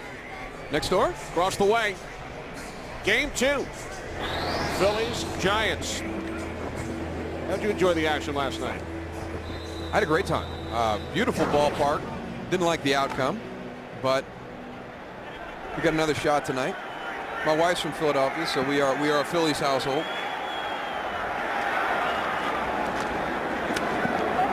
Here's Sean McCoy, and he is tackled for a loss. William Moore, who had the pick earlier, which led to the Falcons touchdown. It'll be interesting to see what Philadelphia does, because when they broke out in that first quarter, it was a lot of the play calling by Marty Morningwake and Andy Reid. There were end arounds, there were play action, deep shots down the field. Now you got to kind of settle into your running game, your screen game that you normally have. You wonder if they've got any more tricks up their sleeves here in the second half. They fake the end around, and now Cobb goes deep from Macklin. He's got it. Jeremy Macklin. Wow. Touchdown, 83 yards. You wanted trickery, Darryl. They just gave you some trickery. You remember when we were at practice Friday, they started that one session, and there was like 6 plays in a row that were like shots down the field. I remember that one right there. It was like the first 6 plays, too. Oh, everything was going deep down the field. Look at everything that Atlanta has to process here. Oh, it's a screen out to the left. No, it's not. It's Jeremy Macklin down the sideline. And they had the reverse also. These are all the plays that they saw earlier that they got burned on. Now here's another one they had. Longest pass of Cobb's career, longest career reception for Macklin. 28-10 Philadelphia. Second touchdown of the game for Macklin.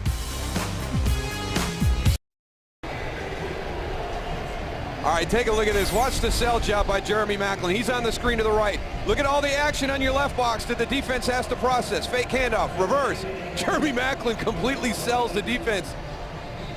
Just kind of trots off the line and then takes off. The little things. That was such great attention to detail in executing that play, and you design it all week long, you practice it, and you got to tell everybody, listen, when this comes up, everybody do your job. Maybe the most important job on that play was the release off the line of scrimmage by Jeremy Macklin. Coming off nice and slow, forcing everybody to take your focus off of him and to look in the backfield, and then just take off with the burst. I'll tell you what, the discipline that Atlanta had before coming into this game is the reason why they're in a situation right now, is lack of discipline. You got to go and play the guy that you have, the person. If you're responsible for the reverse, if Macklin's your guy, you got to stay with him, and that's exactly what Atlanta is not doing. They're doing somebody else's job today, Tony, and we haven't really seen that on film. You can see, and you wonder, you get behind and you start to press a little bit, and then instead of taking care of your job, which is guarding Jeremy Macklin, all of a sudden you sneak a peek in the backfield, you see reverse coming your way or screen, you drop him. And you know what, when Mike Smith was with us, that's all he said. Just do your job. Don't worry about anybody else's. And I know that's what he said to him at halftime also, but obviously it didn't sink in on these guys. Mike Smith with Goose in Baltimore on Brian Billick's staff. Dimitri Patterson will hold it for David Akers. Eric Weems.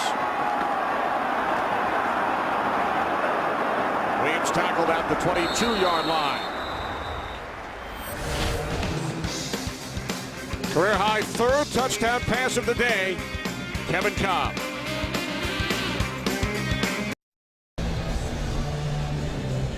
Kevin Cobb all smiles, his third start of the season. 3 touchdown passes, Eagles lead by 18. And so much for Kevin Cobb not stretching the field.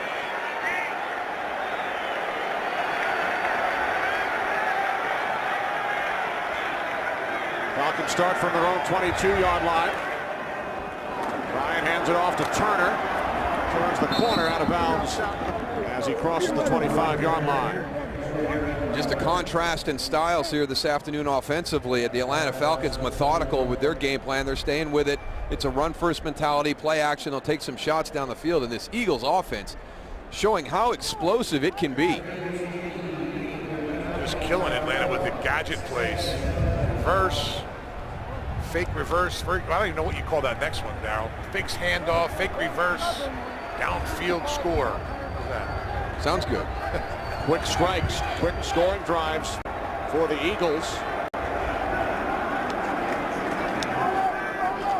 Ryan to Gonzalez on second down. Only his second catch and a late hit by Coleman. Kurt Coleman with the hit on Gonzalez out of bounds.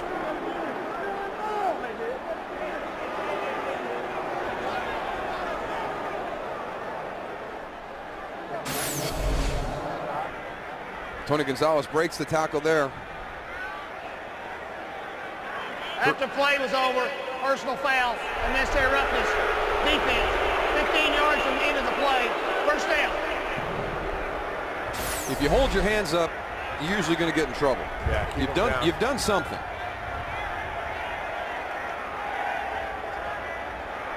And veteran Tony Gonzalez selling it too. He's a little bit more athletic than that. So Coleman is flagged, the rookie out of Ohio State, 7th round pick.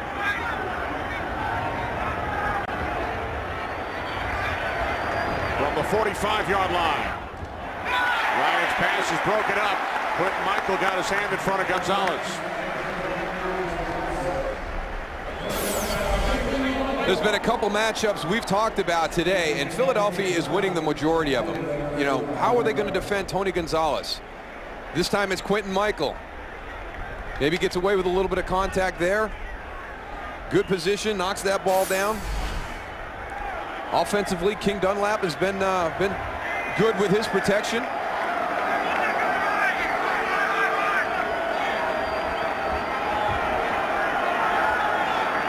Second and 10, Snelling in the backfield. Ryan backpedaling, now throws. The catch is made by Roddy White. Hands in the tackle as we check in on the Lions and Giants with Kurt. Well, Drew Stanton in at quarterback for the Lions because Sean Hill broke his arm and is out of the game. Of course, he was playing for Matthew Stafford, but when you got Calvin Johnson, hey, anybody can play quarterback, right? 87 yards on the score. The Giants still hold on to the lead, but the Lions just keep on fighting. 21-17 in the fourth quarter. Kenny Moose and Goose. Thanks, Kurt. So Detroit now down to their third string quarterback. Drew Stanton, 3rd down and 7. Ryan looking for Snelling. Stuart Bradley on the coverage. That's not a bad matchup right there either. Jason Snelling versus Stuart Bradley. Stuart Bradley makes the play. I mean, everybody has kind of risen to the occasion today for Philadelphia. Stuart Bradley has been criticized about his coverage the last couple of weeks. That hasn't been the case today.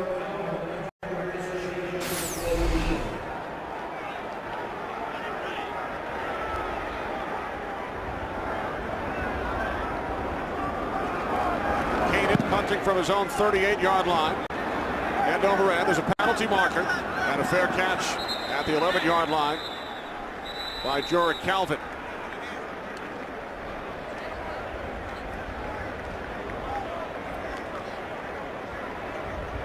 During the kick, holding, 23, return team, half the distance to the goal. First down. That's Dimitri Patterson. 8th Eagles penalty. Their special teams coach, Bobby April.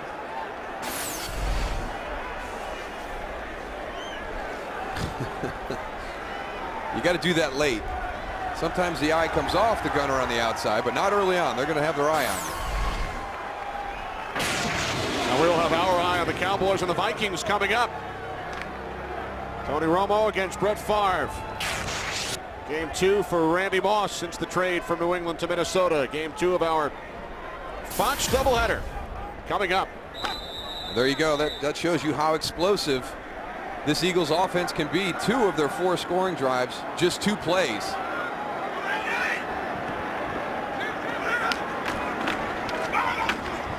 McCoy looks to cut it back. And he's tackled for a loss by Stephen Nicholas. Gutty performance by LaShawn McCoy last week in San Francisco with that cracked rib. A little bit tougher sledding today. 12 carries, just 26 yards. Came into this game 5th in the league in yards from scrimmage. Second down and 13. Eagles pinned deep in their own territory. Here's Cobb throwing from the end zone, and the catch is made. Taken out to the 23-yard line by Jason Avant for an Eagles first down, a gain of 20. Hey, Connie, you got to help me out with this one. I don't understand. Watch Jonathan Abraham. He's going to drop back in his own blitz scheme, and they're going to bring Corey Peters to the outside for King Dunlap. So if you're talking about a matchup, yeah, I know. At least make him do it the whole game. They're not taking advantage of it at all. They're giving him a break on that one. I didn't like also how that middle of the field was wide open. If you look at the pass rush, everybody rushed to the B gaps or outside, and the middle of the field was wide open for Cobb to look downfield. Make it any more easier for him? Now it's McCoy, and Cobb has made it look easy today. And let's talk about this Eagles quarterback situation. The guys touched on it on the pregame show again at halftime. Cobb named the starter following the trade of McNabb. There's Kevin's dad, Roy, in from Texas. And then Kevin suffers the concussion against Green Bay week 1.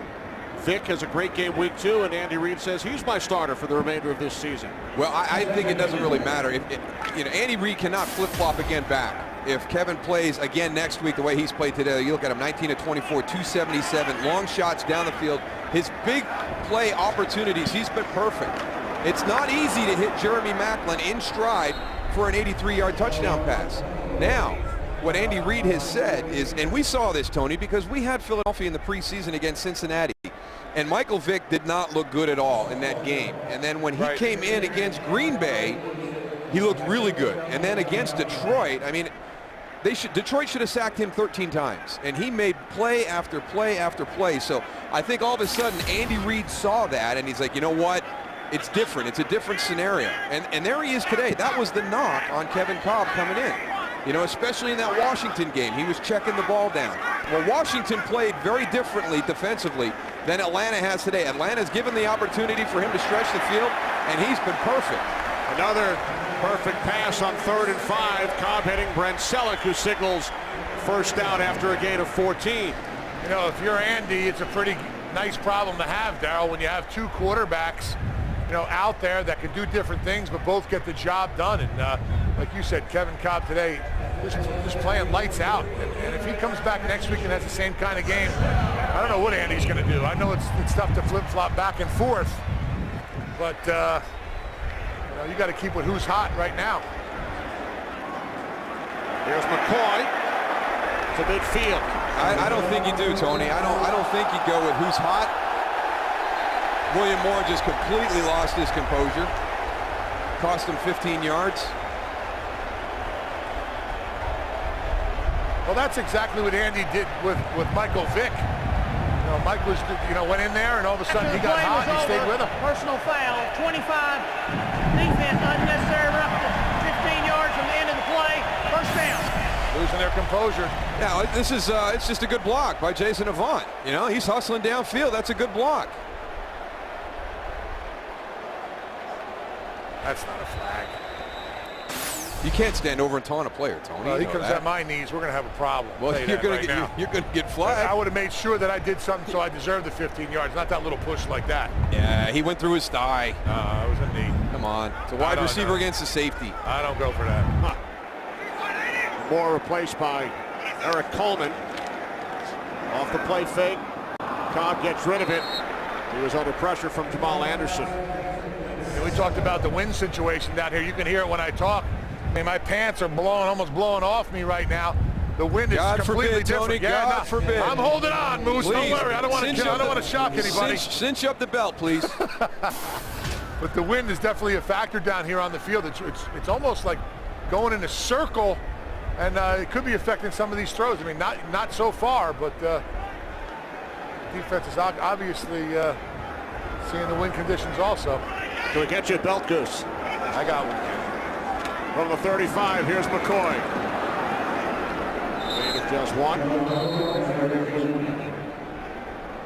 Time winding down in quarter number 3. Falcons with an early field goal. And then Kevin Cobb hitting Jeremy Maclin. 83-yard touchdown. Cobb's 3rd touchdown pass of the day. He's thrown for 292 yards over the first 3 quarters. Eagles will take an 18-point lead into the 4th. So after 3 here in Philadelphia, it's the Eagles 28, the Falcons 10. Fox NFL Sunday will return after these messages and a word from your local Fox station.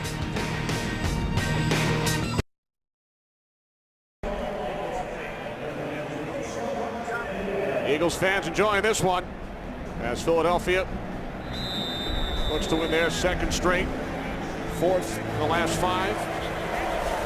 They'll head to Nashville, take on the Titans next week before their bye.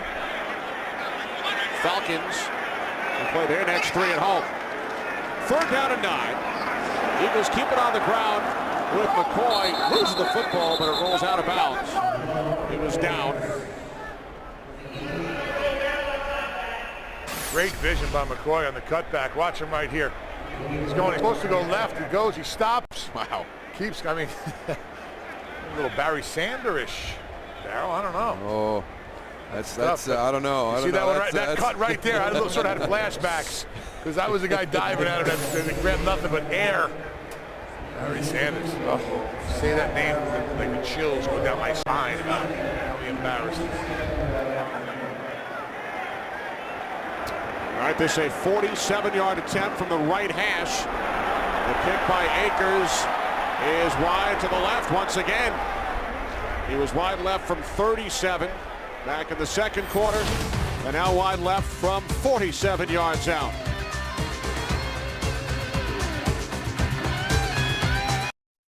Today's game on Fox is sponsored by Taco Bell. Think outside the bun. By Chevrolet. Every model is backed by a 100,000-mile, 5-year powertrain limited warranty. And by State Farm. Like a good neighbor, State Farm is there. A lone sailboat, Darryl.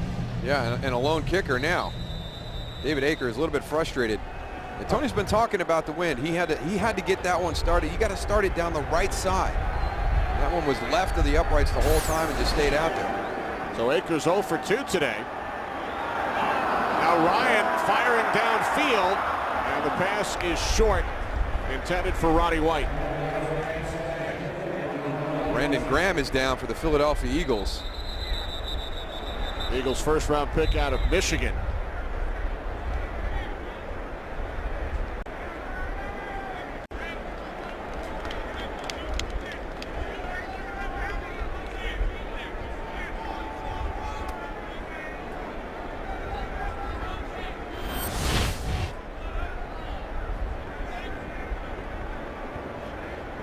Ouch.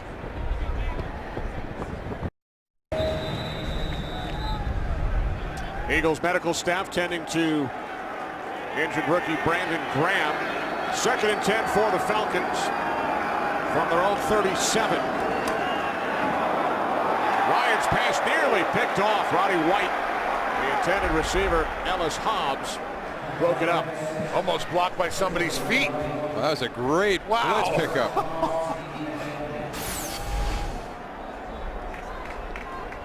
Ernie Sims tries to go high. Michael Turner just flips him. Wow. Look at this. They almost blocked the pass, though. You ever seen that, Goose? Never. That's the first.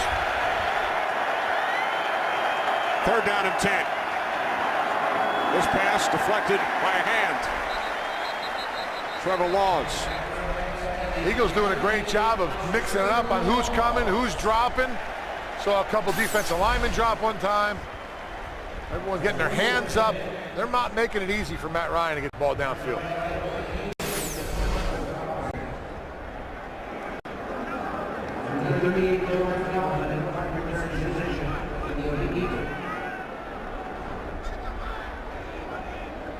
Kanan back at his own 23-yard line. Jarrett Calvin back deep for the Eagles. Early fourth quarter, Eagles lead by 18. End over end. Bounces out of bounds. At the 30. Big day for Eagles quarterback Kevin Cobb. He really has had a great afternoon, and he's been excellent on their big play opportunities. You draw these up during the course of the week, and when he's had an opportunity to hit him, he has. This is a great one to Jeremy Maclin. Great design, a little bit of trickery involved, but he hits him in stride for an 83-yard touchdown pass.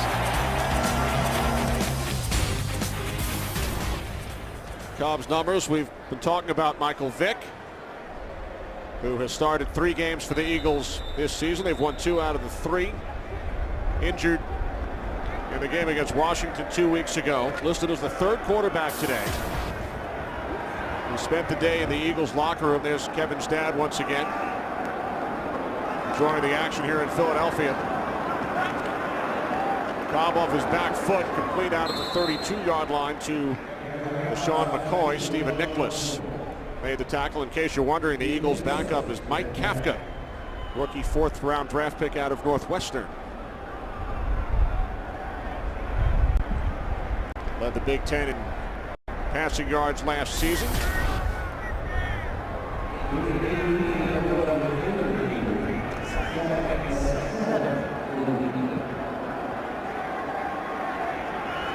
Second down and 7. McCoy out to the 38. Eagles doing a great job, Darryl, of mixing it up. Run, pass, trickery. I mean, they just got this Atlanta Falcons defense on their heels all game. Yeah, and you know what it does, Tony? It makes you hesitate. The way you get separation in the NFL is not always by speed, but having that player have to think for a second. And the Eagles have been able to do that on so many different occasions today. You know, the one really interesting thing that I learned this week is Philadelphia leads the NFL in yards per carry.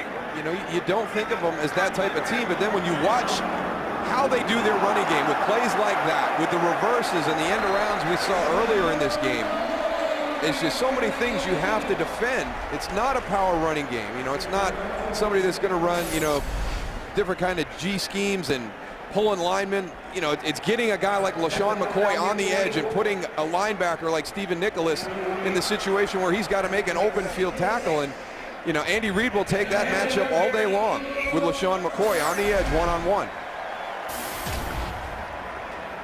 Another great cut by LaShawn McCoy, huh?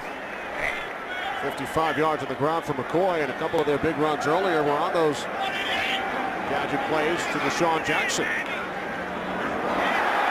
First carry today for Eldra Buckley, and he picks up a first down. The second-year back out of Tennessee, Chattanooga, spelling McCoy, and Buckley gains 13. Just makes a good, quick decision and gets north and south right away. I mean, it's no big secret. The Eagles are going to run the ball. They're going to work the clock. They're up by three scores. You have to go and play the run. And right now, it seems like they're still on their toes trying to defend the pass.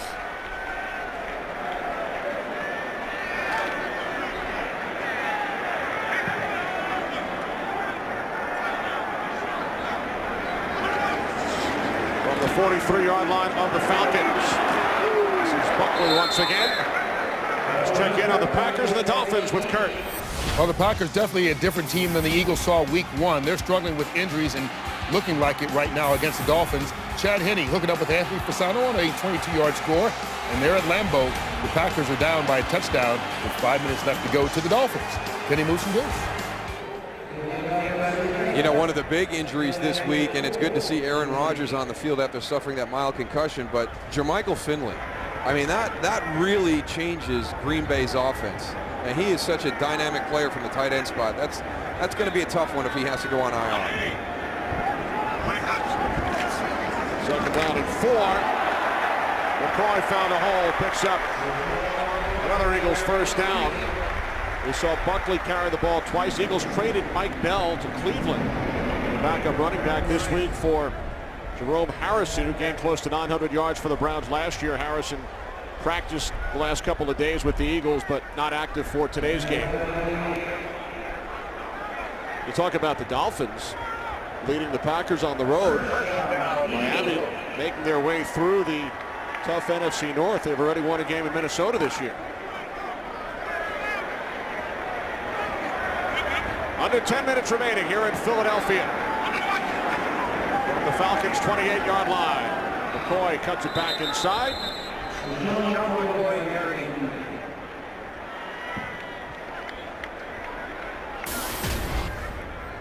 Long day for Brian Van Gorder and his group.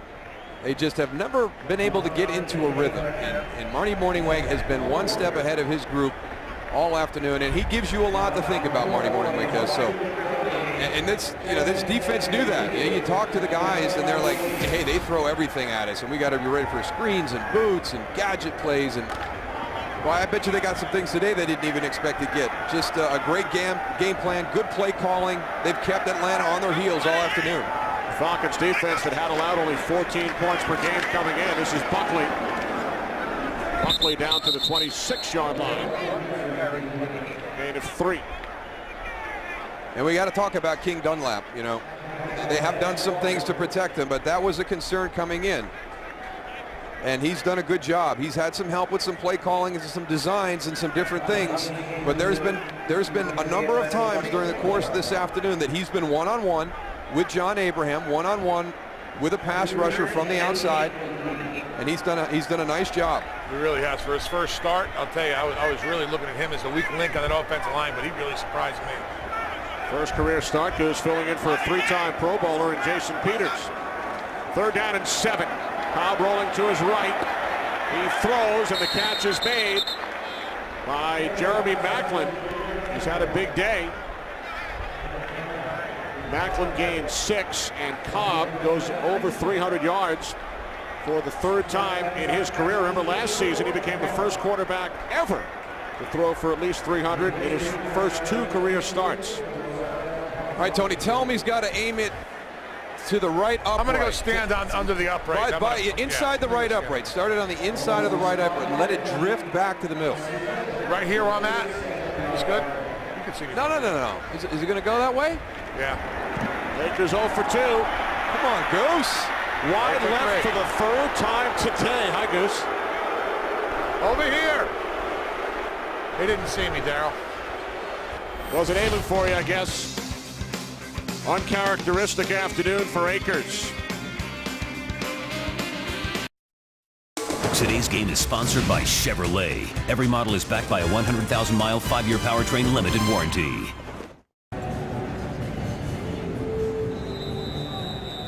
Mid-4th quarter here in Philadelphia. David Akers has now missed all 3 of his field goal attempts today. And that is very surprising. And he's got a strong leg, and we were talking during the break, and his leg may be strong enough where he doesn't have to play it outside and let that wind blow it back. Bryant complete to Roddy White. White picks up a 1st down. Out of bounds at the 42-yard line, gain of 15. He'll be fine. He's a good kicker. He'll shake this one off.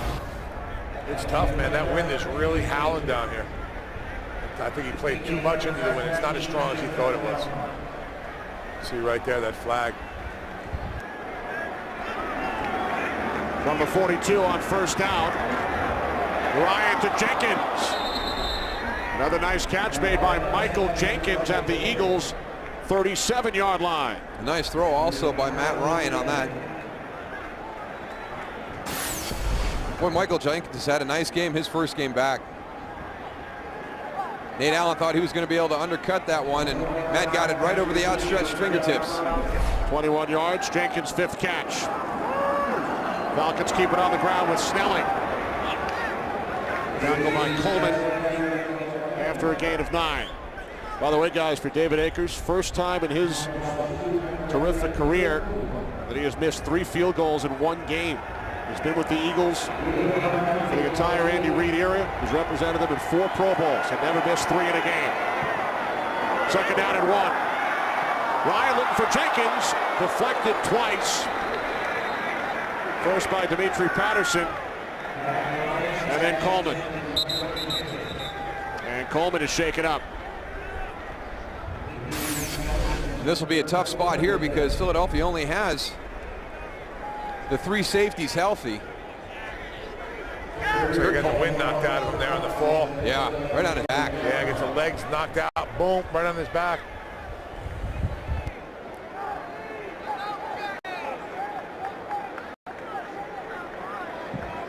So we'll take a break with the Eagles medical staff tending to Kurt Coleman.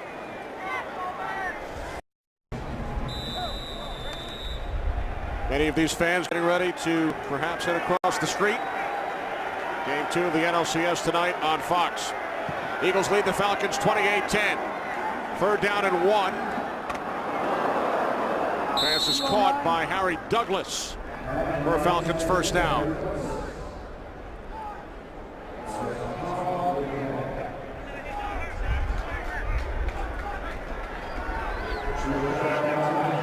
From the Eagles 23. Ryan complete once again. It's Douglas out of bounds after a gain of 5. Matt Ryan's going to have to throw the ball downfield at some point. I mean, he's hitting all these little out routes, 5 and 10 yards. He's clipping here and there, but I mean, you got to go for the end zone. You got 6 minutes left and counting, and you know, you need 3 scores. So it's not a lot of time. Oh, there's a hold. Throws it into the end zone, and Michael Jenkins drew a flag. Well, it took a while. We've seen Asante Samuel play these routes very, very aggressively. He's going to jump something if he sees it. Holding, number 22, defense. 5-yard penalty, automatic first down. With a guy like that, you run a double move on him. They do the slant and go. And it's a smart play by Asante Samuel.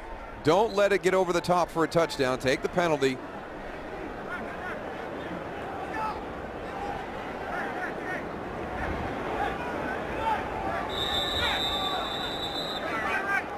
Ninth Eagles penalty.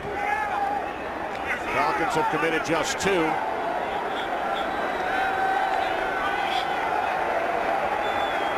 From the Eagles 13, Ryan fires, and the catch is made for a touchdown, 2nd of the day for Gonzalez.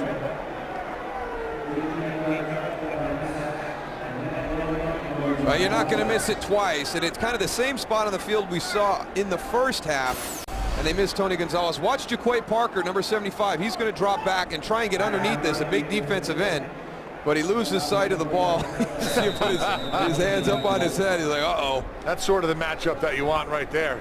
Jaquay Parker, I'll tell you what, he didn't do a bad job. He just needs to keep getting depth and chance at a pick. Well, he just needs a ball call from one of his guys so he can just stick his hands up. You know, he's big enough to affect the throw by Matt Ryan, but... Now a 2-possession game. Eagles lead by 11. Well, Fox's football coverage doesn't end when the games are over. Stick around following the Cowboys and the Vikings for the OT with Kurt, Terry, Howie, Jimmy, and Michael. They'll bring you exclusive interviews, extended highlights, and a look ahead to next week's action. America's #1 post-game show, the OT, presented by Lowe's, coming up after the Cowboys and the Vikings on Fox. 7-play drive. Tony Gonzalez with his 2nd touchdown reception today. What do you do, Goose? Onside? Kick it deep and play. You got 3 timeouts.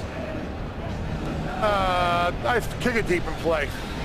But he's got to come at him. You got to blitz a little bit. You know they're going to go with the run, get some guys up on the line of scrimmage, maybe get a ball not being knocked out or something like that.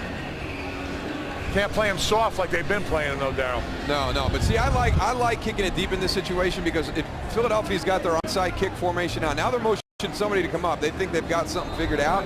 He's got the wind in his face, though.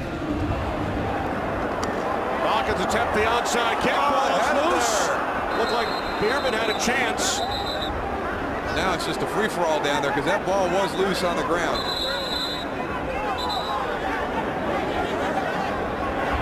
Jason Avant did a great job because he saw something pre-kick, and he motioned one of the deep guys to get up to the right side. Goose, I ask you this every time. What's going on down there? Right now, you're trying to leverage for the ball right now. You know the officials don't see it. Said the Eagles got it back. They did. Now watch this. It's going to land in between the 2 Eagle defenders. They collide in there. And now it's right there. It's on the ground. But they didn't have enough guys to the spot. Coy Wire, 52, a little bit late getting in there. Now he's gonna burrow down there and see if he can get it. Yeah, right. You know, when this pile happens, like right here, guys are reaching in there, grabbing fingers, trying to get the ball out into the open, trying to bring it close to their body, especially in a pile like this. Nobody wants to come off because guys are maneuvering down there to get the ball. So the longer that you stay in the pile, the better chance you have, especially, you know, when you're the onside team. Well, they didn't get it out wide enough on the field either, Tony. You know, it ended up being just outside the numbers, and that kick, you want it out closer to the sideline because that's where you put all your guys. You see Sean McDermott's not happy right there the way that defense gave up a quick 7 points, just 1 minute and 41 seconds on that last drive. He wants to be able to go home tonight. Sleeps at the Eagles practice facility Monday, Tuesday, Wednesday, Thursday nights. Well, Jeremy Maclin was out there on the onside kick team. He's played well this afternoon, and it's been important because there was just a violent collision in the first half of the game with Dante Robinson and Deshaun Jackson. Both players helped off the field, both with a head injury. Deshaun was ruled out right away. Dante Robinson was listed as questionable. We haven't seen him back, and you can see what Jeremy Maclin has done. The big 83-yard touchdown play in the third quarter.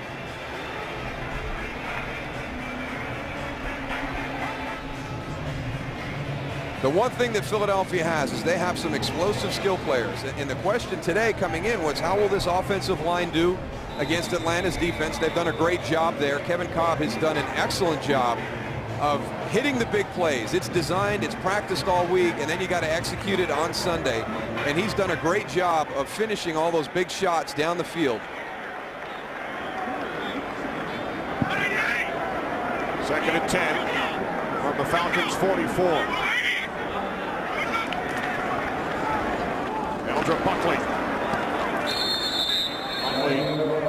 takes it down to the 40-yard line. 5.5 remaining. Fourth quarter. When that guy runs, Tony, I don't think he gets tackled. I think somebody just gets in his way. Yeah, he is. I mean, he's just straight ahead 100 miles an hour. Falcons using their second timeout.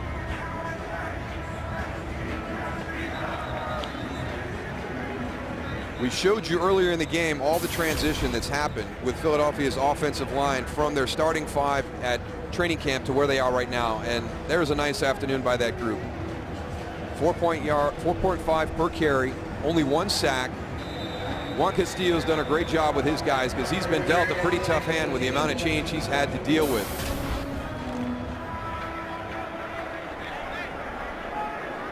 And again, the way that they took care of King Dunlap out there in his first start, the play calling, and then King himself has done a great job when he's had the opportunity to be one-on-one.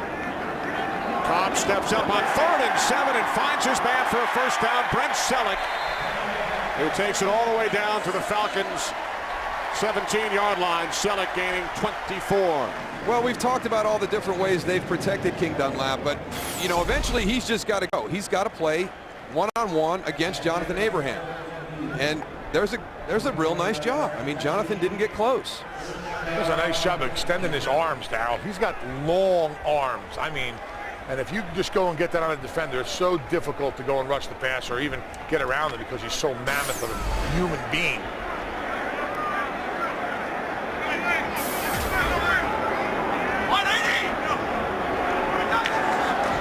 From the Atlanta 17, it's Buckley. We check in on the Packers and the Dolphins once again with Kurt Menefee. Kurt. Thank you. Well, the Green Bay Packers, Aaron Rodgers quarterback sneak on 4th and goal with 16 seconds left, ties up the Dolphins. They go to overtime for the 2nd straight week to the Packers, this time tied at 20. Can you move some goose? So overtime in Green Bay. These Falcons know a thing or two about overtime. They've already gone to overtime twice this season, losing in Pittsburgh, winning in New Orleans. Cowboys and Vikings coming up from Minneapolis. Game 2 of our Fox NFL Sunday doubleheader. Cowboys coming into play today, 1-3. Eagles, Redskins, Giants all tied atop the NFC East. Giants lead the Lions by 8. Redskins in action later tonight against the Colts. Buckley Barkley running left. Darryl, living in Dallas. You got Dallas and Vikings. What do you think about that game? I think Dallas has always been a real good back-to-the-wall team the last couple of seasons, Tony. They did it down in New Orleans last year when everybody was questioning how they were going to play in the month of December because they had struggled. They did it earlier this year in Houston where they started out 0-2. So I feel good about Dallas going up to Minnesota. You got another week, though, with Randy Moss. Him coming back, you think he'll be a factor in the game? Well, you know, he's had some great games against Dallas, so you know we'll have to wait and see. But he's only been in there a couple of weeks. He's got to get acclimated. You know, the big question is how does Brett Favre's elbow hold up during the course of the game? Yeah, he was struggling last week with that, holding it after every pass there in the fourth quarter. I'll tell you what, though, the team that loses this game today, I think struggles the rest of this season. I don't think they can recover from it. It'll be difficult, but you know what? If you're going to have a slow start, this is the year to have that slow start because nobody's really separated themselves. I mean, Chicago and Atlanta were the 4-1 teams. Both of them look like they're going to lose today. So that brings them down to 4-2. Nobody in the NFC is starting to assert themselves as the team to beat. Curtis Lofton is the injured Falcon. Here's David Akers, first Eagle place kicker to miss 3 field goal attempts in one game since Steve DeLine, November of 1989 against Minnesota. It goes left. It goes left. One more time, baby. Guess where this one's going. It goes left. And he has not been a happy camper all day today. Helmet also went left. Quickly. That was an ear pad. We got to. If you're a Falcon fan, you need to hope that Curtis Lofton is just shaken up right now. Sean Witherspoon inactive for the game today. That'd be two of the 3 starting linebackers for Atlanta down. Talking about teams in the NFC, you can't take the Eagles out of it though. After the way they've been playing the last couple of weeks. No, not after today's game. Because I think when you talk to a lot of people around the country, you know, hey, you know, who are you looking at the NFC? A lot of people talked about Atlanta. And I think this was a big game for them. Let's see what they do on the road against Philadelphia, a team that at 3-2 maybe surprised a few people. And they came in today with an opportunity to really kind of say, hey, you know what? We're the best team in the NFC. And Philadelphia was having none of that today. The consistency on the offensive line was the question in everybody's mind, at least in my mind. And now with King Dunlap in there, I'll tell you what, he's playing pretty well. I mean, you pointed out some of the things he's doing. I mean, they tried to hide him a little bit with a tight end next to him, but when he had one-on-one against Abraham, he did pretty good, and I think they're getting better. I think he's made that offensive line better. Timeout is called by the Eagles, so Akers with some extra time to think about his upcoming attempt. Well, it was an explosive afternoon for the Philadelphia Eagles. Deshaun Jackson on the end around. A 2-play drive to start the game. Philadelphia jumps out to a quick 14-0 lead. With a deep pass down the middle, 21-0 at half. Fits one in tight to Jeremy Maclin. Atlanta trying to get back into it. They get it to Tony Gonzalez. And right when it looked like maybe Atlanta was going to force the issue a little bit, Kevin Cobb hits Jeremy Maclin on an 83-yard touchdown pass. And now a 30-yard attempt. Akers is 0 for 3, wide to the left on all 3 attempts. Rocket places it down, and the kick by Akers is good. He just drove this one right through the uprights, Darryl. He wasn't playing the wind at all. And at 30 yards, he doesn't need to. Now, he's always had one of the strongest legs in the NFL. And that's good just peace of mind right there. Yeah, you don't want your kicker getting in the slump. If he does, you want the slump only in this game and then right out of it, and I think that took him right out of it. You'll see when he goes to the sideline, maybe he'll get a couple more friends. He won't have to sit by himself anymore. Wearing a different cleat on that attempt as we head west once again to Kurt Menefee. Kurt? Just a reminder that when you guys are done, America's Game of the Week comes your way. Randy Moss and the Vikings desperate for a win, but then again, so are the Dallas Cowboys. Each team at 1-3 and needing a victory to keep any postseason hopes live. Game 2 of our Fox NFL Sunday doubleheader, and you guys are finished. Kenny, move from Deuce. Kurt, I know that you know that no team has ever started a season 1-4 and gone to the Super Bowl. but they have started 0-4 and gone to playoffs. 5 1-4 teams have actually won their divisions over the last 2 decades, but I can never one-up them, Goose. I tried. They have not reached the ultimate goal. All I know is all records are meant to be broken and are broken eventually.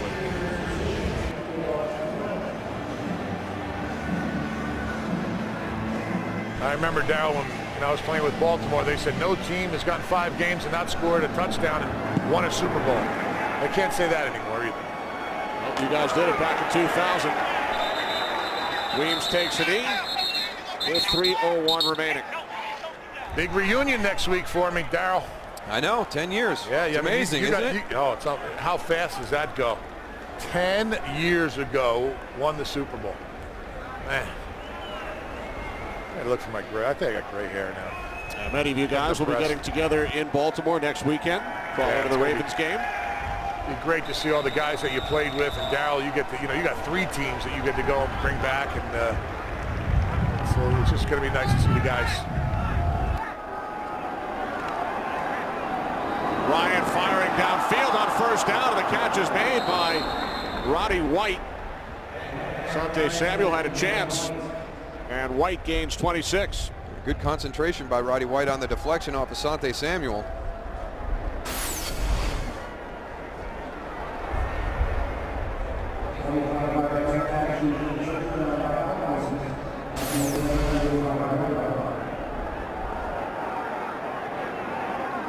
From the 45, Ryan that time looking for Michael Jenkins. Matt Ryan returning to Philadelphia, playing in this stadium for the 3rd time. Came on in relief as a freshman with Boston College in a game against Temple. Also during his rookie season in 2008, threw a couple of touchdown passes, but Falcons lost that game to the Eagles 27-14. And then last year, when the Eagles played in Atlanta, Ryan missed the game due to injury. Chris Redmond started for the Falcons. Ryan hit from behind. Trent Cole has been applying tremendous pressure all game long. And this is the 2nd Falcons turnover today. Well, and this is one of those plays where you didn't hear a whistle, so the ball's on the ground, go recover it. Watch all the Atlanta Falcon players. All the offensive linemen just standing there looking at the ball. Yeah, it's right in front of you. Yeah. Go, let's go. Todd McClure, just like it's right in front of him. Get down on the ball. 62 right there to center. Second sack for Trent Cole, the forced fumble and the recovery by Darryl Tapp. Well, for those of you in the home markets of the late game, in a moment you will be leaving this one, and we will switch you to the start of your game.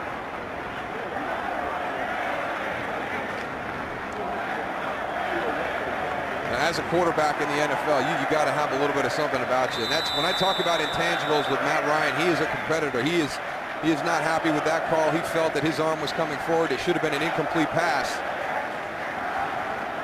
They have no timeouts. You can't challenge it. You're outside of 2 minutes. So the Eagles take over. Cobb handing off to Buckley. Buckley down to the 44-yard line. Great job by our entire crew today here in Philadelphia. Our producer Barry Landis, director Michael Frank, associate directors Jeremy Green and Darren Foster, associate producer Chirag Devaskar, technical producer David M. Hill, technical director is Deepan Vidge. As the clock winds down to the 2-minute warning, thanks to Lou Tribbiani, Eric Marlis crunching the numbers, Gary Hockhauser, Ricky Camps, and Matt Banovic as well.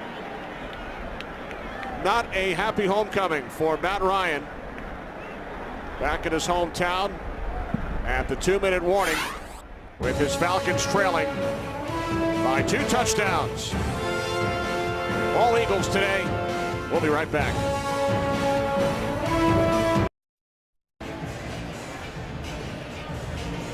Big day for the Eagles, big day for Kevin Cobb. And a huge day on Fox. Cowboys and Vikings coming up, followed by the OT and then baseball. And how about this? With Tampa Bay, Chicago, and Atlanta all losing today, that means everybody in the NFC has 2 losses. So the winner of Dallas, Minnesota is only 1 game back in the loss column after today. After all that, incredible. after the season's ending in the cities of Minneapolis and Dallas. You win today, you're one game back in the loss column. And who knows, maybe a 1-4 team does reach the Super Bowl this year. Well, this was an impressive team today. Andy Reid, he had his guys ready to play. It's kind of like every issue, almost every issue they had coming into today, they shored up. He was talking with Bobby April right there. They had a big punt return that led to a touchdown. Their offensive line played well. Stuart Bradley and the linebackers covered very well today against Tony Gonzalez and the running backs. We're down at 5, Eldrick Buckley. And with their big play guy, Deshaun Jackson, out of the lineup after that violent collision early in the first half, it came down to Jeremy Maclin, and he has a career day today. And the big one right here, the 83-yard touchdown in the third quarter. Atlanta looked as though they might be poised to try and get back into this game. And Kevin Cobb and Jeremy Maclin just stole all the momentum right back for Philadelphia. 159 yards, 2 touchdowns. Eagles will go to 4-2. Giants 4-2 as well, following their win over the Lions. So Philadelphia and New York tied atop the NFC East. Redskins 3-2 in action later tonight. Eagles call timeout. Falcons will drop to 4-2. Eagles in Nashville. We will be on hand next week for the Eagles and the Titans. Then a bye. Then the Colts. Yeah, 2 tough AFC South matchups and then 2 tough divisional games in the NFC East.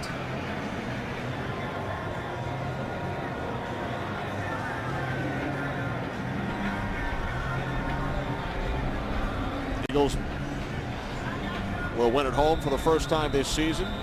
Perfect on the road so far. An impressive performance by Philadelphia. They did a great job. I was impressed, and we talked about the areas that were of concern for Philadelphia coming in. Did a nice job.